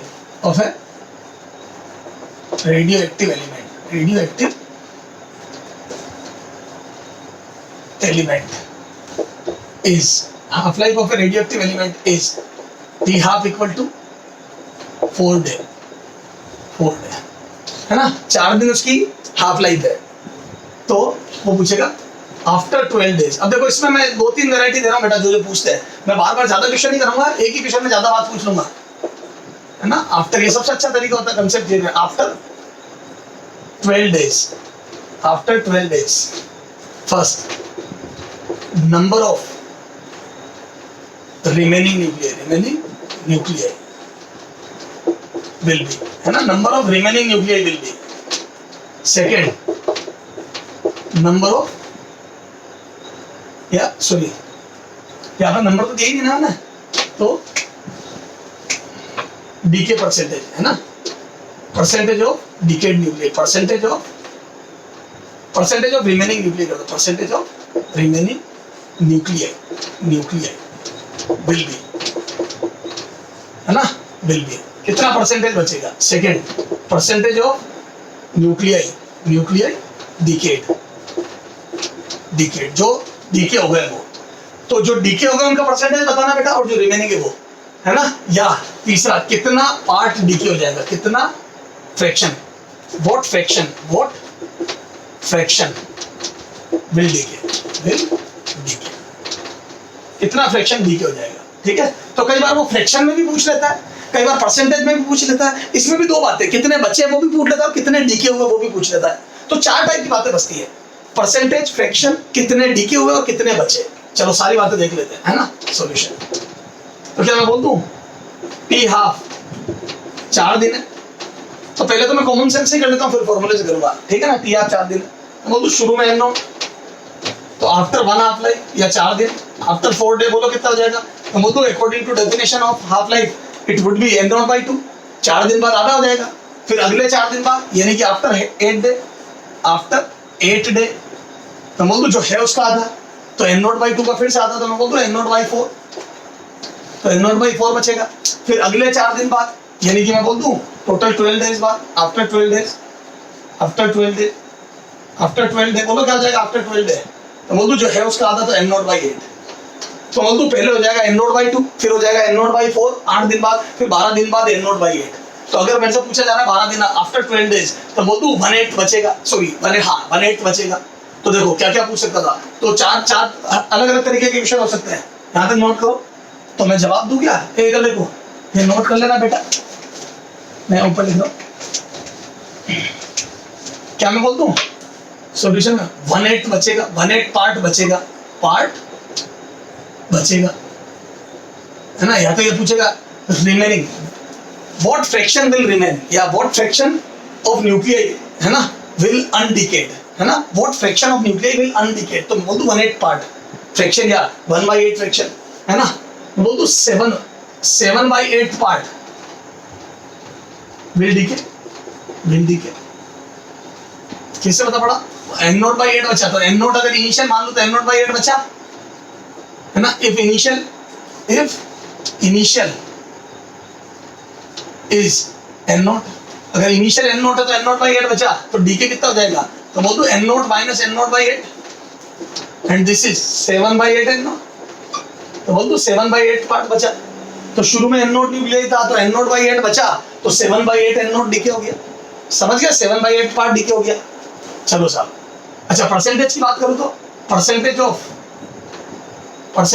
remaining nuclei, बोलो रिमेनिंग न्यूक्लियाई, तो कितना परसेंटेज बच गया, तो परसेंटेज ऑफ रिमेनिंग न्यूक्लियाई देखना अपने को, तो मैं बोल दूं परसेंटेज भी निकाल लेंगे। अब परसेंटेज कैसे निकालते देखो, तो मैं बोल दूं परसेंटेज में ये आ जाएगा n0/8 बचा अपॉन इनिशियल n0 इंटू 100%, इतना बचा इतना था, तो n0 से n0 कट गया, तो ये आ जाएगा 100/8%, तो बोल दो ये आ जाएगा कितना 12.5%, देख लो ना, 4 से काटो 25/2 तो 12.5%, तो बोल दो 12.5% बचा, दिस इज बचा रिमेनिंग न्यूक्लियाई, तो बोलो डिकेड परसेंटेज कितना आ जाएगा, है ना, परसेंटेज ऑफ न्यूक्लियाई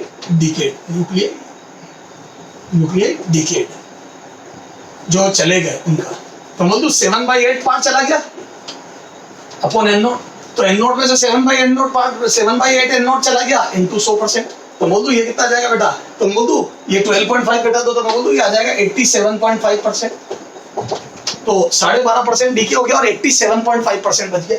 क्लियर है क्या, तो 87.5% न्यूक्लियाई बचेंगे, तो आफ्टर 12 डेज ये सिचुएशन होगी। चलो आ जाओ,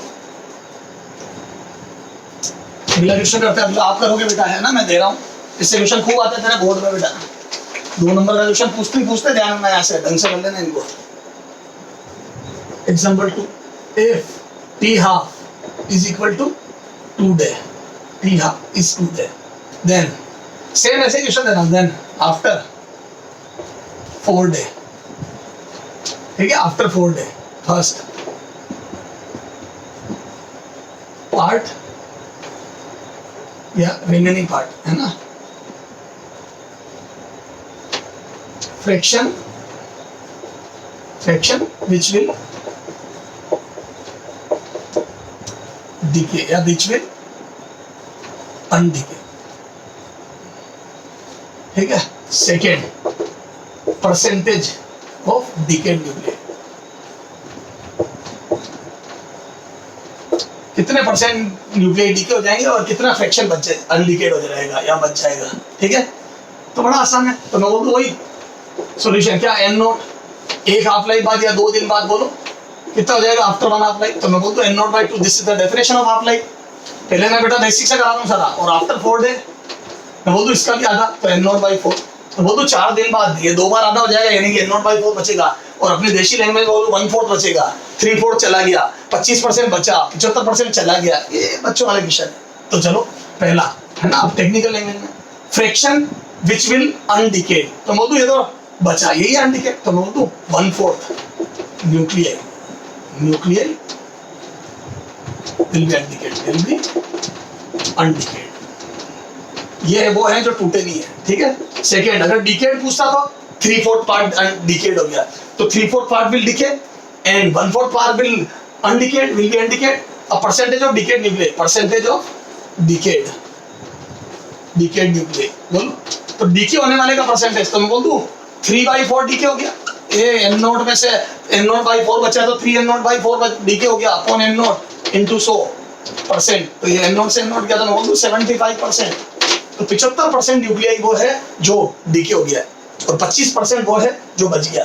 तो चाहे वो परसेंटेज पूछे और चाहे फ्रैक्शन, सर दोनों बता देंगे। पॉज करके नोट कर ले बेटा, आगे देखते हैं।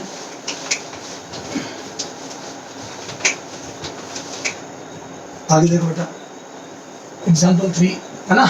अब सुनना, अब इसमें अच्छा इसको टेक्निकल तरीके से कैसे करते हैं सर, आप टेक्निकल तरीके से बताओ। सॉल्यूशन 2 पहला वाला टी हाफ मैंने कितना दिया था बेटा 4 डे, पहले वाला क्वेश्चन को आप ही देख, और याद है टी बराबर 12 दिन बाद पूछा था मैंने आफ्टर 12 डेज।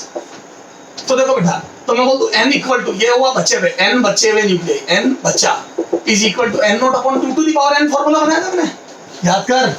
टेक्निकल तरीके से करना बता रहा हूं, जैसे बोर्ड की कॉपी में लिखोगे आप n बचा is equal to n naught upon 2 to the power n। जो बचे हुए न्यूक्लियाई है वो इनिशियल के 2 टू द पावर n होंगे। अच्छा आ जाओ, अब देखो n नॉट, अच्छा ये n क्या है बेटा, number of half life, where n। तो बता 12 दिन के अंदर कितनी हाफ लाइफ होगी, देखो अब समझूंगा, मैंने जानबूझ के नहीं बताया था। मैं बोल दूं 4 दिन है एक हाफ लाइफ, और मेरे पास टोटल 12 दिन है, तो 12 दिन में कितनी हाफ लाइफ बनेगी, तो मैं बोल दूं तो वेयर n बराबर जितना टाइम आपके पास है, जो कि मेरे पास अभी है 12 दिन, तो मैं बोल दूं टोटल टाइम जो मेरे पास है वो है 12 दिन, और एक हाफ लाइफ कितने की है 4 दिन की, तो मैं बोल दूं अपॉन 3, ये होगी नंबर ऑफ हाफ लाइफ।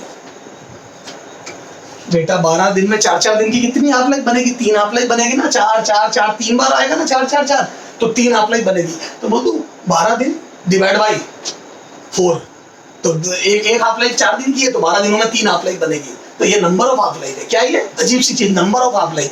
तो आपके पास जो टाइम है उसमें कितनी हाफ लाइफ बनेगी, एक टी का डिवाइड कर दो, तो हर बार कितने टी, तो मैं बोल दूं 4 दिन का एक पीरियड है, टाइम पीरियड 4 दिन का, या हाफ लाइफ 4 दिन की है, तो 4 दिन के 3 हिस्से बनेंगे 12 में, तो ये number of life.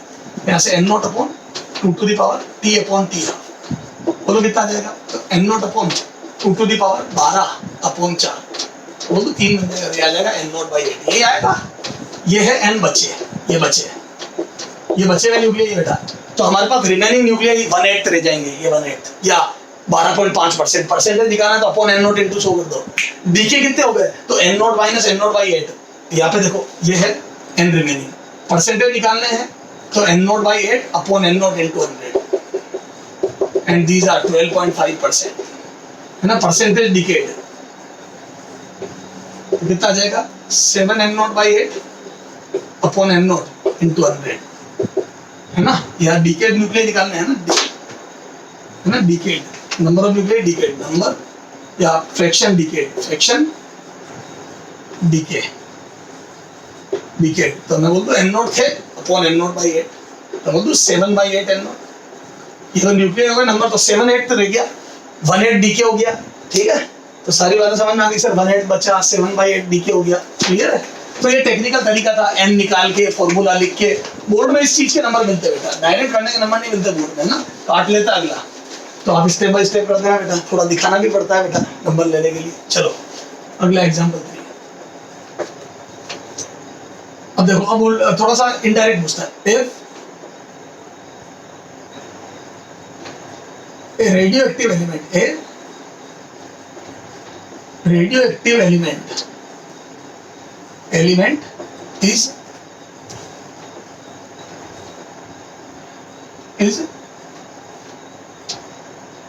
1/4 is 1/16, a radioactive element is 1/16 of its initial value, initial value after 20 days,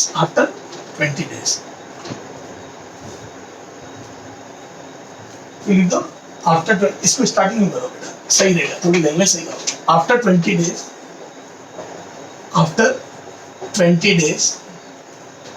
a radioactive element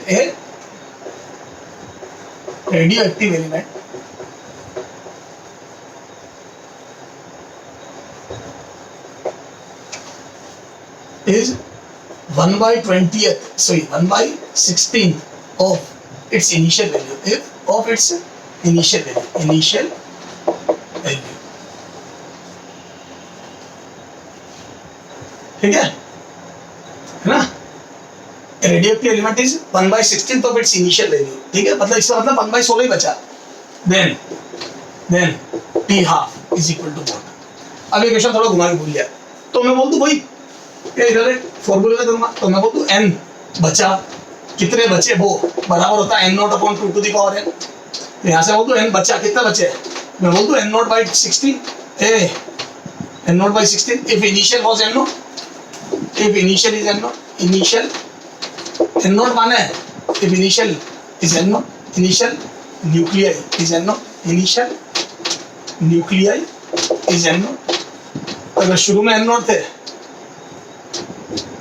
शुरू में n naught थे तो बोल दो n naught by 16 बच्चे equal to 2 to the power n, n naught से n naught गया तो यहाँ से आ जाएगा, इसको मैं क्या लिख दूं बेटा 1/2 to the power 4, 16 को लिख दूं 2 to the power 4 is equal to 1/2 to the power n, तो यहाँ से मैं n बराबर 4 रख दूं तो क्या मैं बोल दूं 4 हाफ लाइफ लगी होगी इसमें, तो जो न्यूक्लियस 1/16 बचे उसमें 4 हाफ लाइफ लग गई और मेरे को दिया गया कितने दिन 20 दिन, तो बोल दूं 4 हाफ लाइफ, ये देखो n बराबर 4 तो यहाँ से लिख दूं मैं t है, इधर देख ये बराबर 4 तो मैं यहाँ से लिख दूं दिस एम्प्लाइज ये क्या होता है n t upon t half बराबर 4 और t कितना दिया 12 दिन दिया ना मेरे को, तो t की वैल्यू 12 रखो, तो यहाँ से आ जाओ तो t की वैल्यू 12 लिखो, 12 days divide by t half is equal to 4, तो 12 दिन में 4 हाफ लाइफ बनी, 12 दिन में 4 हाफ लाइफ बनी तो एक हाफ लाइफ कितने की होगी, काटो इसको, तो बोलो t half is equal to आ गया 3 डेज, सॉरी भागा नहीं 20 दिन दिए थे, 20 है 20 डेज, तो बोल दो 20 डिवाइड बाय 4 तो ये आ जाएगा 5, तो बोल दो एक हाफ लाइफ 5 दिन की हो गई बेटा,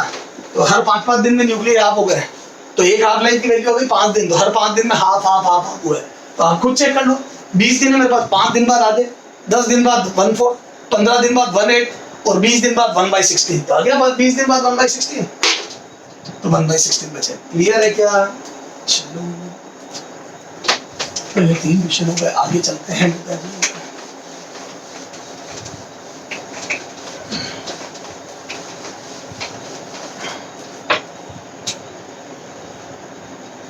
एग्जाम्पल 4, तो क्या मैं बोल दूं 20 दिन में न्यूक्लियर कितने बचे बेटा, है ना ये, अब और देखो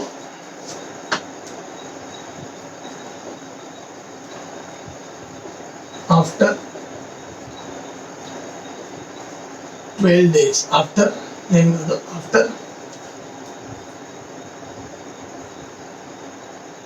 after 24 year, after 24 year radio active है, देखो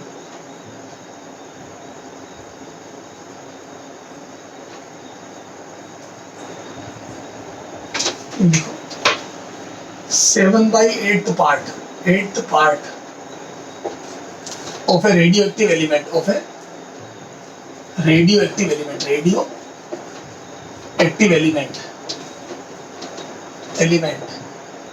is decayed in 24 year, then है ना, या तो 7/8 पार्ट से दे देगा या बोलेगा 87.5% of a radioactive part नहीं करेगा, फिर percent of a radioactive element is decayed, एक ही बात है 87.5%, तो मैं मालूम है if initial was n naught then n naught का 87.5% is कितना n naught का से, तो 7/8 n naught आ जाएगा, 87.5 डिवाइड बाय 100 करो ना तो काटापीटी करोगे तो कितना आ जाएगा बेटा 7 n naught by 8, इतना डीके हो गया, तो अगर शुरू में n naught थे तो 7 n naught by 8 डीके हो गया, तो बचे कितने n naught minus 7 n naught by 8 यानी कि n naught by 8, समझ गया? तो अभी इतने रामायण करने के बजाय हम 7/8 part is decayed in 24 hour a year then t half, बस अच्छा सॉल्यूशन लगा फॉर्मूला, तो बोल दो n बचे ये रिमेनिंग न्यूक्लियर या these are remaining बराबर n naught upon 2 to the power n, तो ये जो 2 to the power n है n naught upon इसमें रिमेनिंग न्यूक्लियर होते हैं n बचे, तो बोल दो if initial nuclei was n naught then 7/8 means कितना 7/8 n naught, 8 n naught is decayed, तो रिमेनिंग न्यूक्लियर बोलो कितने हो जाएंगे रिमेनिंग न्यूक्लियर विल बी, बोलो तो बोल दो n naught minus 7/8 n naught, तो ये आ जाएगा बेटा n naught by 8, तो जो बचेगा न्यूक्लियर वो n naught by 8, सर बचेगा तो क्यों बचे, क्योंकि मेरे को चाहे परसेंटेज दे चाहे कुछ भी, मेरे को तो बचेगा न्यूक्लियर चाहिए, क्योंकि ये जो रिलेशन है बच्चे में न्यूक्लियर में, अब मेरे पास ये आ गया, अब ये उठा के रख दो, यहाँ से बोलो कितना आ जाएगा, ये बेटा ये स्टेप यहाँ आएगी अगली, चल यहाँ कर दे ये, तो बोल दो n naught by 8 is equal to n naught upon 2 to the power n, n naught by 8 बराबर n naught upon 2 to the power, n naught से n नॉट गया तो यहाँ बोल दो 2 टू द पावर n बराबर 8, 2 टू द पावर n बराबर 8, तो यहाँ से लिख दो 2 टू द पावर n बराबर 2 की पावर 3, यहाँ से n बराबर 3, बोलो 3 हाफ लाइफ लगेगी। अरे बोलो, तो मेरे पास ये जो 7/8 पार्ट बचेगा, सॉरी 7/8 डीके होगा, यानी कि n नॉट बाई 8 बचेगा। तो पहले डीके से n बचे हुए आया, बचे हुए से मुझे 3 हाफ लाइफ में ऐसा होगा ये पता पड़ गया, और मुझे दिए ये 24 साल, मतलब 24 साल में ऐसा हुआ, तो 3 हाफ लाइफ 24 साल हो गई। तो n क्या होता है बेटा, नंबर ऑफ हाफ लाइफ। तो यहां से देखो बेटा, पोज करके नोट कर ले रहे, तो बोलो n बराबर आया 3। अब यहाँ से आगे तो n क्या होता है बेटा, t। ये आपके पास जो टाइम है वो अपॉन एक हाफ लाइफ को डिवाइड करो तो नंबर ऑफ हाफ लाइफ आ जाती है। तो मैं सीधा बोल दूं ये t अपॉन, तो मैं बोल दूं t बराबर 3 हाफ लाइफ, सही बात है। तो ये जो टाइम मुझे गिवन है वो 3 हाफ लाइफ के बराबर है। देखो ना, t जो मेरे पास टाइम है वो 3 हाफ लाइफ है, और ये है 24 year is equal to 3 t half. तो 3 से काटा तो मैं बोल दूं 1 t हाफ कितना गया बेटा, 8 ईयर।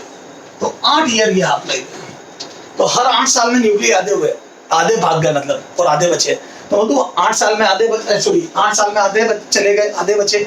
अगले 8 साल में फिर उसके भी आधे चले गए, आधे बचे, यानी कि 1/4 बचे। फिर उसके भी 8 साल बाद, यानी कि 24 साल बाद 1/8 से 8 बचे और 7/8 चले गए। तो मैं बोल दूं 7/8 पार्ट चला गया, 3 बार आधे आधे आधे होके 1/8 रह गए। क्लियर है? तो ये सारी बातें हाफ लाइफ से रिलेटेड क्वेश्चन है बेटा, ठीक है ना। कई बार वो लैम्डा देखे फिर पूछ लेगा बताओ कितने टाइम बाद, सब कर लोगे ना सब। चलो तो परसेंटेज डीके, परसेंटेज कितने बचे, ये सारी बातें तो सब समझ में आ गई। ये हो गई हाफ लाइफ, मीन लाइफ, ठीक है। इसमें थोड़े क्वेश्चन हो गए बेटा, वो देख लेते क्या है इसमें, ठीक है ना। तो ये लिखने का तरीका भी आ गया अपने को। चलो अब अपने को मीन लाइफ हाफ लाइफ से अपन आगे आते हैं, रिलेशन इनमें पता चली गया। अब अपने को पढ़नी बेटा एक्टिविटी, है ना। एक्टिविटी थोड़ा समझा देता हूँ, फिर इस पर क्वेश्चन अगले टर्म में करेंगे। एक्टिविटी, एक्टिविटी कैपिटल ए से लिखते हैं इसको। Decay rate, decay rate is called activity, decay rate is called activity. किसको बोलते हैं, डीके रेट, है ना। तो मैं बोलूँ minus D N by D T हो गया एक तरीके से। तो बोलूँ ए बराबर minus D N by D T. जो डीके रेट होती है वो एक्टिविटी होती है, और डीके रेट होती है minus D N by D T. तो minus D N by D T is activity, है ना। और आपको पता है minus D N by D T कितना था बेटा, एन लैम्डा या लैम्डा एन। ये एक्टिविटी का फॉर्मूला है। This is activity at any time T. This is activity at any time T, at any time T, किसी टाइम टी की activity है। अगर इनिशियल एक्टिविटी चाहिए तो इनिशियल एक्टिविटी है ना, ए, है ना, A naught is equal to lambda N naught कर दो। तो बोल दो इनिशियल एक्टिविटी कितनी हो जाएगी बेटा, ए नॉट बराबर lambda N naught, where N naught is initial number. तो बोल दो इनिशियल एक्टिविटी मैक्सिमम होती है, ए इनिशियल एक्टिविटी मैक्सिमम होती है। किसी भी रेडियो एक्टिव एलिमेंट में जो शुरू में एक्टिविटी होती है उससे तगड़ी कभी एक्टिविटी होती नहीं है। जैसे कैंपर में भरा पानी, कैंपर में जब पानी फुल होता है तो सबसे तेज पानी निकलता है, उससे फास्ट कभी नहीं निकलता है। फिर जैसे जैसे कैंपर खाली होता है पानी निकलने की रेट कम होती जाती है, क्योंकि पानी निकलने की रेट इस बात पे डिपेंड करती है कि कितनी हाइट तक पानी भरा है। तो जितना ज्यादा हाइट तक पानी भरा होता है कैंपर में उतना फास्ट निकलता है, उतनी उसकी जो वेलोसिटी प्रीफिक्स होती है ज्यादा तेज होती है बेटा, क्योंकि वो √2gh होती है। हालांकि यहाँ पे तो सीधा नंबर के प्रोपोर्शनल है, यहाँ √2 भी है। हाँ, तो ये एक्टिविटी थोड़ा समझ में आया बेटा। इसकी यूनिट 3-4 होती है बेटा, डिसइंटीग्रेशन पर सेकेंड, है ना, रदरफोर्ड, ठीक है, क्यूरी और बेकेरेल, 4 यूनिट है। क्यूरी, बेकेरेल, रदरफोर्ड और डिसइंटीग्रेशन पर सेकेंड। इन सब में रिलेशन अपन अगले टर्म पे बताएंगे। अभी तो देख, तो मैं बोल दूं क्या ये, तो मैं बोल दूं एक्टिविटी, ये इनिशियल एक्टिविटी। मैं बोल दूं यहाँ पे लिख दूं activity depends upon, activity depends upon number of nucleus, depends upon number of nucleus. अरे बोलो जितने ज्यादा न्यूक्लियस, तो बोल दूं as nuclear decreases, as and decreases, activity decreases. तो जैसे जैसे कंटेनर खाली होता जाता है, रेडियोएक्टिव एलिमेंट कम होते जाते हैं, वैसे वैसे उनकी एक्टिविटी भी कम होती जाती है। बिल्कुल सही बात है। याद है शुरू में कॉर्न डालते हैं तो बहुत जल्दी जल्दी पॉपकॉर्न बनते हैं, बहुत ज्यादा बनते हैं, फिर धीरे धीरे धीरे पॉपकॉर्न में कन्वर्ट होने की रेट कम हो जाती है, क्योंकि कॉर्न कम बच जाते हैं, क्योंकि कॉर्न डीके हो चुके हैं। तो कॉर्न, नंबर ऑफ कॉर्न कम हो गए तो पॉपकॉर्न भी कम बनेंगे। तो बिल्कुल सही है सर। तो मैं बोल दूं अल्टीमेटली, मैं बोल दूं क्या, जैसे ए बताओ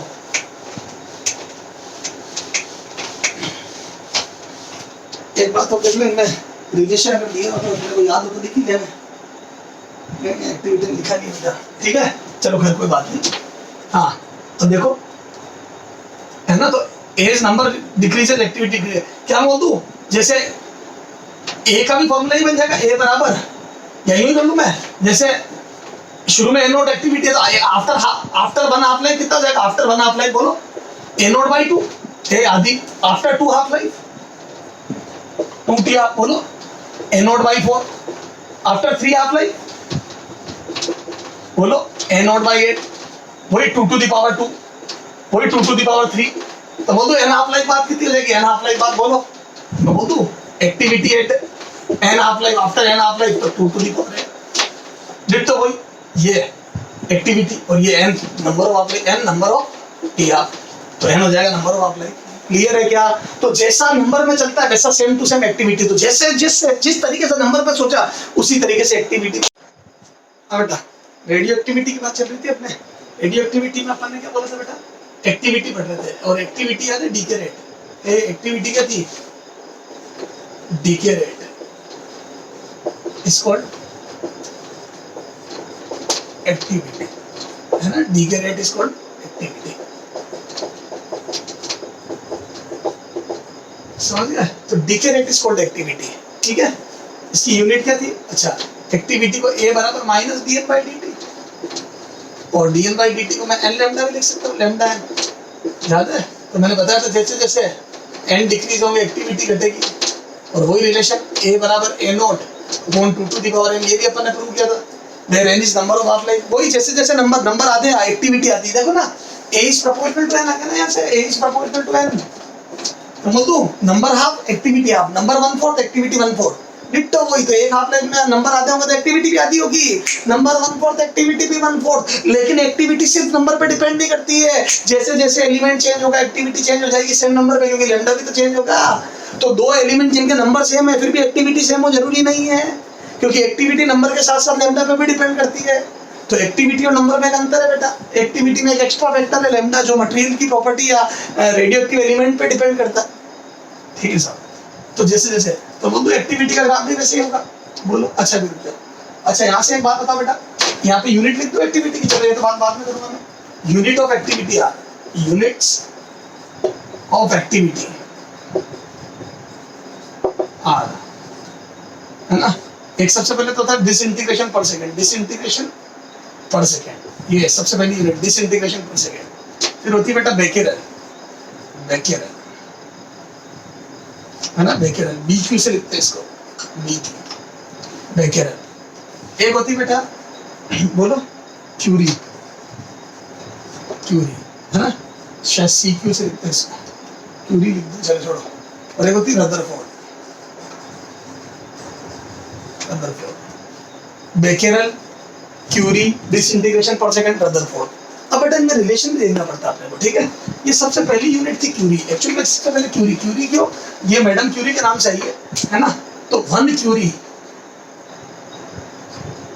है ना इज इक्वल टू होता है 3.7 इंटू 10⁻10 डिसइंटीग्रेशन पर सेकेंड, और 3.7 है ना, और बेटा 1 disintegration per second, disintegration per second बेटा 1 disintegration per second, disintegration per second is equal to 1 becquerel होता है, ध्यान रखना BQ becquerel, disintegration per second और बेकेरल सेम यूनिट होती है बेटा, 1 डिसइंटीग्रेशन पर सेकेंड बराबर 1 बेकेरल होता है, तो 1 डिसइंटीग्रेशन पर सेकेंड बराबर 1 बेकेरल होता है, एक रिलेशन तो ये हो गया, ठीक है, और 1 क्यूरी बराबर दिस और 3.7 इंटू 10⁻10 बेकेरल लिख दो, बीक्यू, ये ध्यान रखना, तो 1 क्यूरी बराबर क्या होता है बेटा ये, और बेटा इसमें एक काम की बात हो रही है, ये जो क्यूरी होती है ना बेटा, ये कहाँ से आया पता है मैडम, ये डेटा कहाँ से आया, ये डिसइंटीग्रेशन पर सेकंड कहाँ से आया, मैडम क्यूरी ने क्या करा, 1 ग्राम रेडियम को लेके एक्सपेरिमेंट करा, है ना, तो बोल दो दिस इज या इट इज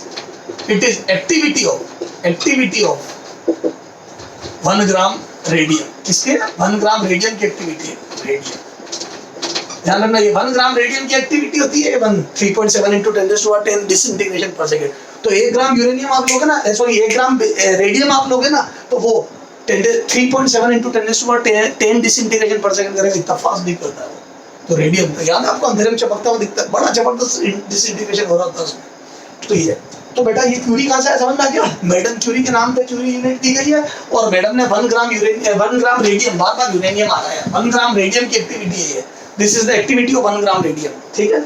अच्छा अब होता है Rutherford, 1 Rutherford is equal to बेटा होता है लगभग 10⁻⁶ डिसइंटीग्रेशन पर सेकंड और बेकेरेल और बीक्यू एक ही बात है, डिसइंटीग्रेशन पर सेकंड और बेकेरेल तो सेम ही होता है क्योंकि 1 डिसइंटीग्रेशन पर सेकंड बराबर 1 बेकेरेल होता है, तो ये 1 रदरफोर्ड।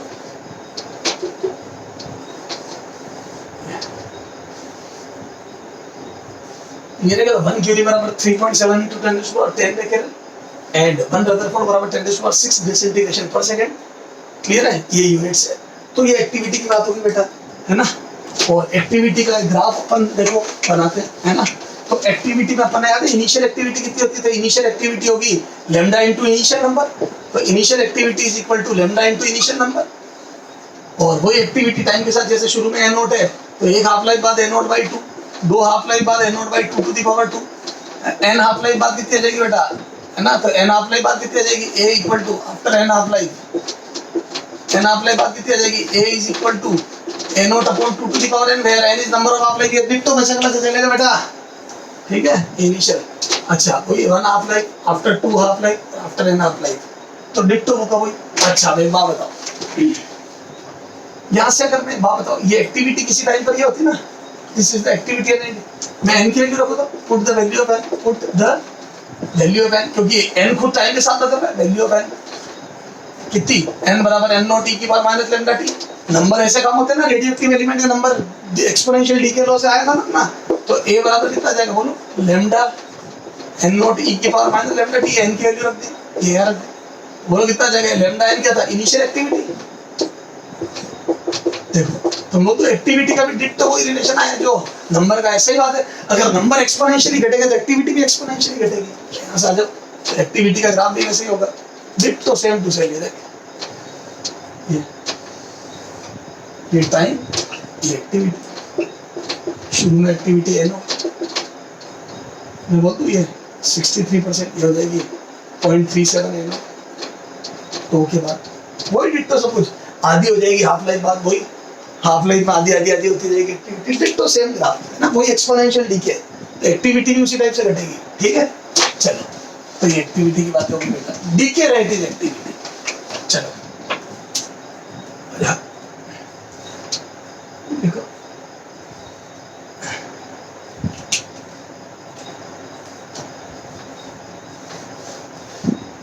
सुना ध्यान से, if half life of 2 radioactive elements and B, दो रेडियोएक्टिव एलिमेंट है जिनका नाम मैंने ए और बी दे दिया, तो half life of 2 radioactive element A and B are 1 hour and 2 hour respectively. समझना बेटा, ए की हाफ लाइफ है 1 hour और बी की हाफ लाइफ है 2 hour, 1 hour and 2 hour respectively। if initial number of A and B are same, A and B are same, शुरू में दोनों का नंबर सेम है, ए और बी के इनिशियल नंबर सेम है, ए और बी के इनिशियल नंबर सेम है n not then ratio of their initial activity ना, इनकी इनिशियल एक्टिविटी का रेशियो होता है ना, तो मैं सॉल्यूशन में लिख दूं a इसको a b, तो बोल दूं 1:1, क्यों, क्योंकि नंबर सेम है, तो 1:1 बोल दूं क्या, अरे बोलो, तो मैं बोल दूं 1:1, गलत। 99% बच्चे 1:1 टिक करके आ जाते हैं बेटा, गलत है। तो बोर्ड में ऐसे क्वेश्चन पूछते हैं तो इनिशियल एक्टिविटी पूछे आपसे 1:1, गलत। सर क्यों गलत है ये बताता हूँ। अब आपने नंबर सेम देखती, एक्टिविटी मन में सेम मान ली कि सब नंबर के साथ बदलती है, नंबर आते तो एक्टिविटी आती है, हाँ नंबर घटने के साथ एक्टिविटी घटती है, लेकिन सेम नंबर पे एक्टिविटी सेम होती है। किसने बोला, क्योंकि एलिमेंट अलग अलग है ना, एक एलिमेंट ए है और एक बी है, इनके लेमडा भी तो अलग हो सकते हैं। याद है मैंने कहा था एक्टिविटी नंबर के साथ साथ लेमडा पे भी डिपेंड करती है। अब जो बच्चे सिर्फ नंबर सोचते हैं वो एक्टिविटी सेम करके आ जाएंगे, दोनों की नंबर सेम होती है, एक्टिविटी सेम नहीं। नंबर सेम होने के बाद भी दो अलग अलग एलिमेंट की एक्टिविटी सेम हो जरूरी नहीं है, वेरी वेरी इंपॉर्टेंट। तो सर क्या करें, यहाँ देखो तसल्ली से करें। तो बोल दो activity of A is to activity of B, तो मैं बोल दूं lambda A into N A is to lambda B into N B, है ना। लेमडा और एन दोनों का मल्टीप्लाई करो। अब क्या मैं बोल दूं कि लेमडा कहां से लाऊं, लेमडा तो दिया हुआ ही नहीं है। कोई बात नहीं, हाफ लाइफ से लेमडा निकलेगा, याद कर हाफ लाइफ से लेमडा निकलेगा। तो मैं यहां से बोल दूं ये हो जाएगा 0.693 upon T half, T A, ये कैपिटल टी मतलब हाफ लाइफ है, ध्यान रखना। तो हाफ लाइफ ऑफ ए, सही बात है, क्यों, क्योंकि टी हाफ बराबर कितना था बोलो, टी बराबर 0.693 अपॉन लेमडा। तो यहाँ से लेमडा बराबर आ जाएगा क्या 0.693 upon T half, very well known relation है बेटा। तो कभी भी लेमडा निकलना तो हाफ लाइफ से निकल जाएगा। तो बोल दो जिसकी हाफ लाइफ कम है उसका लेमडा ज्यादा है। अरे बोलो जिसकी हाफ लाइफ कम है उसका लेमडा ज्यादा है, इसकी हाफ लाइफ ज्यादा है तो लेमडा कम है। तो लेमडा हाफ लाइफ का उल्टा होता है, जिसकी हाफ लाइफ कम है वो जल्दी जल्दी, हाफ लाइफ कम होने का मतलब क्या, फटाफट आधा हो जाता है। तो सही बात है, फटाफट आधा होता है, तगड़ा एक्टिव है, और तगड़ा एक्टिव है तो लेमडा है उसका जबरदस्त होगा। तो बोलो जितनी हाफ लाइफ कम होगी उतनी एक्टिविटी ज्यादा होगी, जितनी हाफ लाइफ कम उतना ज्यादा एक्टिव, सही बात है। ये एन है जी, एन नॉट इस टू यहाँ पे 0.693 upon T B into N naught, ये एन नॉट से एन नॉट गया 0.693 है। अब ये टी ए टी बी बोलो 1/1 r इस टू 1 अपॉन 2 r, ऐसे कितना जाएगा बोलो 2:1, तो एक्टिविटी आ गई 2:1, समझ गए। तो पहला एलिमेंट ए एलिमेंट डबल एक्टिव होगा, सही बात है, क्योंकि हाफ लाइफ आधी है, यानी कि उसका डीके कांस्टेंट डबल है। जितनी हाफ लाइफ कम उतना जल्दी डीके होता है, उसका उतना ज्यादा एक्टिव होता है वो। तो मैं बोल दूं ए की डीके रेट फास्ट है बेटा, ए की डीके रेट फास्ट है। चलो अब और देखो इसी में, ए सुनो ये नोट कर ले बेटा, बहुत इंपॉर्टेंट क्वेश्चन है बेटा, इंपॉर्टेंट लिख दे इसको, very very important. Common mistake है, बच्चा 1:1 टिक कर देता है, 1:1 सोल्व कर जाता है, गलत है 1:1। क्यों, क्योंकि एक्टिविटी लेमडा पे भी डिपेंड करती है, और कम हाफ लाइफ मतलब लेमडा तगड़ा, कम हाफ लाइफ मतलब जल्दी जल्दी डीके होगा। चलो इसी में देखो, ये इसका पार्ट 1 था, ये तो पार्ट 2 देख, ये अबाव क्वेश्चन लिख देते हैं, है ना। देन अब इसी में चेंज करो बेटा, देन एक्टिविटी आफ्टर 2 hours, 2 घंटे बाद एक्टिविटी बताओ, है ना। Then activity after 2 hours will be. अब सुनना बेटा, एक तो इनिशियल एक्टिविटी पूछी, मैं इनिशियल एक्टिविटी जानबूझ के पूछी ताकि सेम नंबर पे भी तुम गड़बड़ कर दो, इसलिए सेम नंबर पे भी एक्टिविटी सेम नहीं थी। आफ्टर 2 hours वो करो सोल्यूशन, क्या बोल दूं, ये ए ये बी, है ना, ये एन नोट ये भी एन नोट, तो दोनों के न्यूक्लियर शुरू में एन नोट है, ए के भी और बी के भी एन नोट। यहाँ से पिक्चर चालू करते हैं। आफ्टर 2 hours, आफ्टर 2 hours बोलो, तो बोल दूं ए की हाफ लाइफ 1 है, तो बोल दूं n बराबर 2, क्यों, n बराबर होता है ना t upon T half. Half life, number of half life कितनी होती है, तो 2 घंटे में ए की 2 हाफ लाइफ आ जाएगी, क्योंकि हाफ लाइफ 1 है, सॉरी 2 घंटे में ए की 2 हाफ लाइफ आ जाएगी। क्यों, क्योंकि ए की हाफ लाइफ 1 आ रहे हैं, तो ए की हाफ लाइफ 1 आ रहे हैं, तो 2 घंटे में 2 बार एक कार आ जाएगा ना, 2। यहाँ पे बोलो n बराबर 1, क्यों, क्योंकि 2 घंटे में इसकी देखो, इसकी हाफ लाइफ 2 घंटे है, तो 2 घंटे में एक हाफ लाइफ आएगी। तो मैं बोलता हूँ ये एक बार आधा होगा, ये 2 बार आधा हो जाएगा, तो इसके नंबर आ जाएंगे n0 upon 2 to the power 2, और इसके नंबर आ जाएंगे n0 upon 2 to the power 1। तो पहले तो नंबर निकाले मैंने, तो यहाँ से बोलो नंबर कितना आ जाएंगे बेटा, n0 upon 2 to the power 2 का मतलब बोल दो n0/4। यहाँ से नंबर कितना आ जाएंगे, तो वो भी आ जाएगा n0/4। तो यहाँ से कितना आ जाएंगे बोलो, n0/2। तो एक नंबर आया n0/4, तो a रह गया 1/4 और b रह गया हाफ। लेकिन एक्टिविटी 2:1:2 मत कर देना, ये नंबर देख के, ये नंबर के साथ साथ अभी तो आपको लेमडा भी देखना है। सर आप गलती नहीं करेंगे तो आ जाओ लेमडा, और लेमडा हाफ लाइफ बता देगी। चलो आ जाओ, ऐसे मैं बोलता हूँ, यहाँ से ऊपर आओ। तो activity A is to A B after 2 hours, तो बोल दो यहाँ से आ जाएगा n0 अपॉन 8, है ना, ये सॉरी n0 अपॉन 4, ए के नंबर 1/4 रहेगा ना 2 घंटे बाद, और यहाँ half life sorry lambda into lambda A is to n0 upon 2 into lambda B. अब रखो वैल्यू, तो यहाँ से कितना जाएगा बोलो, n0 अपॉन 4, लेमडा ए की वैल्यू बोल 0.693 अपॉन 1 आवर, यहाँ से n0 अपॉन 2 0.693 अपॉन 1 आवर के बाद कितना जाएगा बोलो 2 आवर, है ना। तो यहाँ से एन नोट से एन नोट गया 0.69 हो गया, 2 to 4 से 4 गया 1:1। तो 2 घंटे बाद एक्टिविटी सेम आई। क्यों? क्योंकि जो ज्यादा एक्टिव था, ए ज्यादा एक्टिव था शुरू में, वो घट घट के उसके नंबर कम हो गए, तो उसकी एक्टिविटी ज्यादा थी तो नंबर कम हो गए, और इसके नंबर कम हुए तो दोनों बराबर हो गए। क्लियर है क्या? तो ये बड़ी जबरदस्त चीज थी बेटा। जहाँ एक्टिविटी 1:2 लग रही थी वहां तो 1:1 नहीं, और जहाँ शुरू में 2:1 लग रही थी वहां पे एक्टिविटी सेम नंबर पे, सॉरी 1:1 लग रही थी वहां पे अलग आई। समझ गया? 1:2 आई, जो भी आई 2:1 आई, पहला वाला ज्यादा एक्टिव था। कर लोगे क्या बेटा? तो एक्टिविटी में लैम्डा का भी रोल होता है। क्लियर है? सर एक ऐसा क्वेश्चन हमारे को भी दो ना सर, हम भी करेंगे। ये आपने किया, बिल्कुल सही कह रहे हो। चलो एक क्वेश्चन तुम्हारे लिए देते हैं।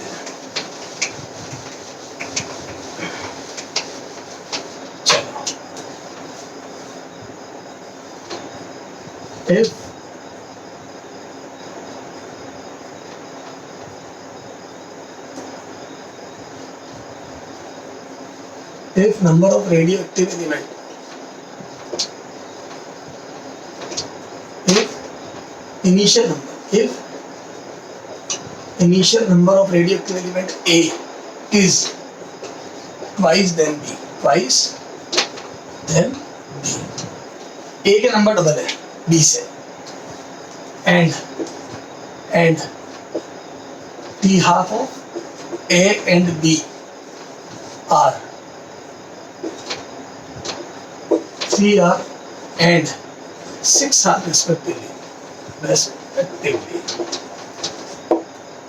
Then their initial activity will be बोलो उनकी इनिशियल एक्टिविटी कितनी होगी? क्या मैं बोल दूं ए के नंबर डबल है तो 2:1 होगी? नहीं, लैम्डा का भी रोल होता है। तो देखो solution, activity A is to activity B, ऐसे बोल दूं NA lambda A, sorry NA lambda A is to NB lambda B, क्या NB लैम्डा B। चलो साहब, तो ये NA 2N नोट डबल है ना, ये अगर N नोट है तो वो 2N नोट है, और लैम्डा A बोलो तो 0.693, बोलो 0.693 अपॉन 3R। तो यहाँ कितना जाएगा 0.693 अपॉन 6R, तो 0.693 उड़ गया, N नॉट उड़ गया, 3R से दिया 2, तो आ जाएगा 4:1। कितना जाएगा बेटा 4:1। तो ये डबल 2 आया, 2 इधर भेजा तो 4:1। तो बोल दो 4 टाइम्स ज्यादा एक्टिविटी होगी, एक ही नंबर डबल है लेकिन एक्टिविटी 4 टाइम्स होगी, क्योंकि इसका लैम्डा डीके होने की टेंडेंसी भी ज्यादा है। तो पहले ही तो ए डबल है, उसके बाद उसकी डीके होने की टेंडेंसी भी डबल है, क्योंकि हाफ लाइफ आधी है, आधी हाफ लाइफ मतलब जल्दी जल्दी डीके होता है। तो सर ये एक्टिविटी पे न्यूमेरिकल तो हम कर लेंगे सर, एक्टिविटी एक्सपोनेंशियली घटती है सर, एक्टिविटी हर हाफ लाइफ बाद आधी होती जाती है सर। चलो सर, तो सर एक्टिविटी हम कर लेंगे, ठीक है। अब एक्टिविटी में क्या था, कार्बन डेटिंग। एक्टिविटी देखो बेटा, कार्बन डेटिंग सिस्टम, यहाँ पे बोर्ड पे क्वेश्चन आता है कार्बन डेटिंग सिस्टम, क्या था कार्बन डेटिंग सिस्टम? बेटा carbon dating system age measurement के काम आता है। सबसे पहला इंपॉर्टेंट पॉइंट क्या आता है, ये एज मेजरमेंट ऑफ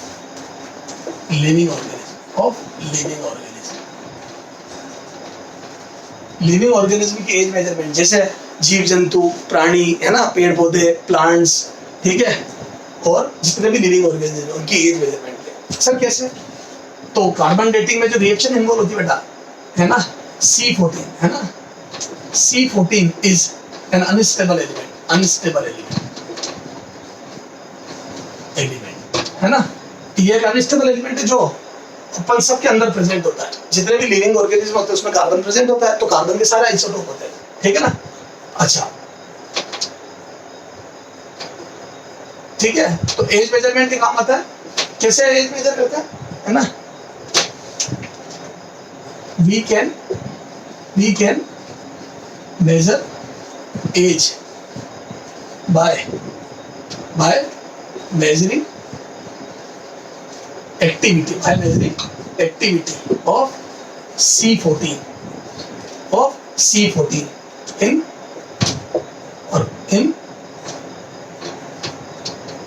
ठीक है ना। C14 किसमें? जितने भी डेड प्लांट्स होते हैं, डेड ह्यूमन होते हैं उन सब की C14 की एक्टिविटी मेजर करके, ठीक है ना। अच्छा आप सुनो, ratio of C14 and C12 is constant in human being, in living organism, जितने भी लिविंग ऑर्गेनिज्म होते हैं, जितने भी लोग जिंदा होते हैं, उनके अंदर C14 और C12 का रेशियो फिक्स होता है ना। तो C14 अपॉन C12 का रेशियो क्या था, फिक्स। लेकिन जैसे आदमी डेड हो जाता है तो C14 का रेशियो अपॉन C12 का रेशियो डिस्टर्ब हो जाता है। क्यों? क्योंकि C12 तो जो है वो रहेगा, लेकिन C14 is an unstable element. तो बोल दूं जैसे आदमी डेड हो जाता है तो बोल दूं अब कैसे एज मेजर करेंगे, एज ए लिविंग ऑर्गेनिज्म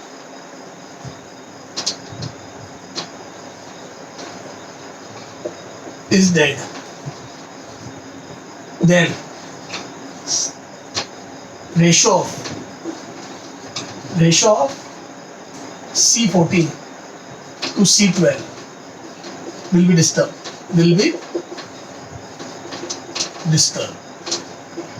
ये डिस्टर्ब हो जाएगा, will be disturbed. ये डिस्टर्ब हो जाएगा। क्यों डिस्टर्ब हो जाएगा? क्योंकि C14 क्यों हो जाएगा? Because C14 is an unstable element,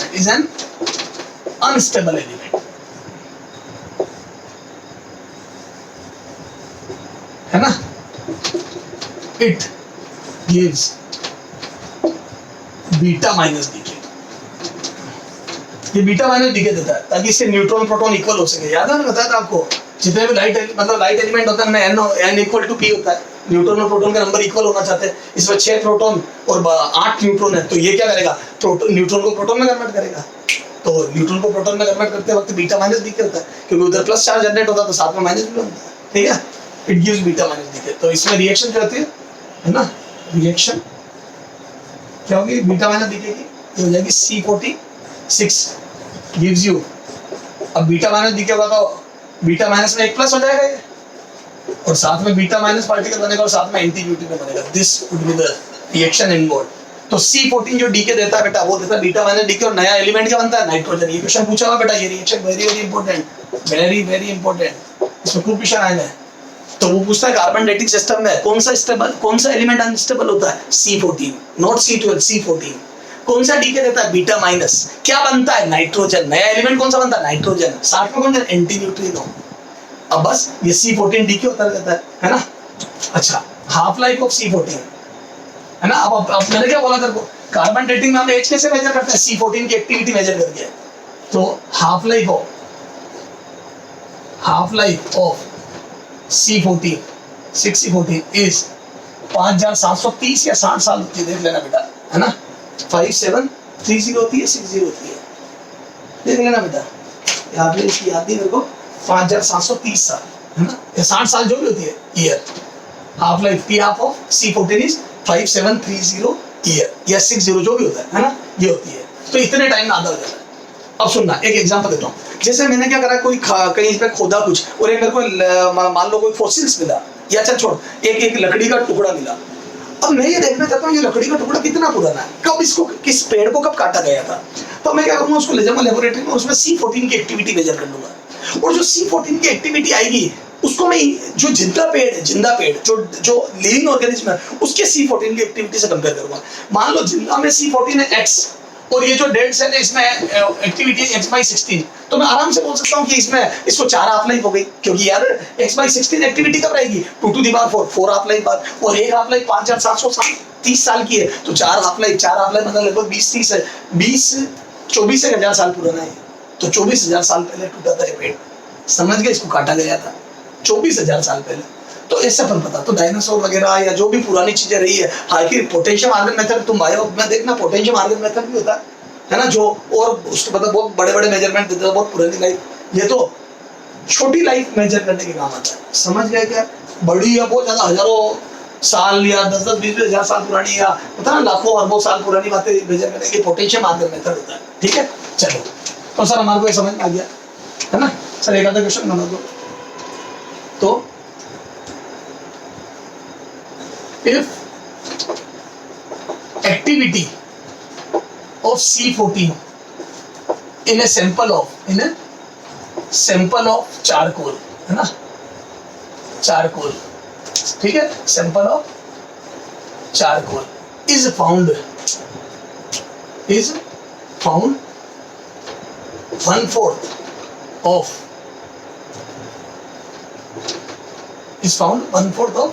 activity of C14 in living organism, है ना, is found 1/4 of activity in living organism. तो living से 1/4 ही पाई गई, तो बताओ age of that plant, that charcoal, है ना, that charcoal sample, उसकी एज क्या है? तो मतलब एज मतलब कितने टाइम पहले डेड हुआ था ये मतलब हुआ एज का, एज ये नहीं कितने साल का हो गया, कितने साल पहले डेड हुआ था। तो वो तू एक्टिविटी 1/4, तो वो तू A = A0/2 और ये A0/4 दी है, बोलो तो A0/2 A0 से A0 गया, तो यहाँ से कितना जाएगा बेटा, बोलो 2n = 4, 2 to the power 2, तो मैं बोल दूं n = 2, तो क्या मैं बोल दूं 2 हाफ लाइफ पुराना चारकोल है, n = 2 मतलब 2 हाफ लाइफ, यहाँ से बोल दूं n = 2 मतलब t = 2 हाफ लाइफ, तो 2 हाफ लाइफ पुराना चारकोल है, और 2 हाफ लाइफ कितना हो जाएगा, बोलो t = 2 हाफ लाइफ 5730 साल, कि 1 हाफ लाइफ 2 हाफ लाइफ कितना जाएगा, बोलो 11460 साल। तो ये जो पेड़ है, जो चारकोल का सैंपल आपको मिला है, ये 11460 साल पुराना है। कितना है ये? 11460 साल पुराना है।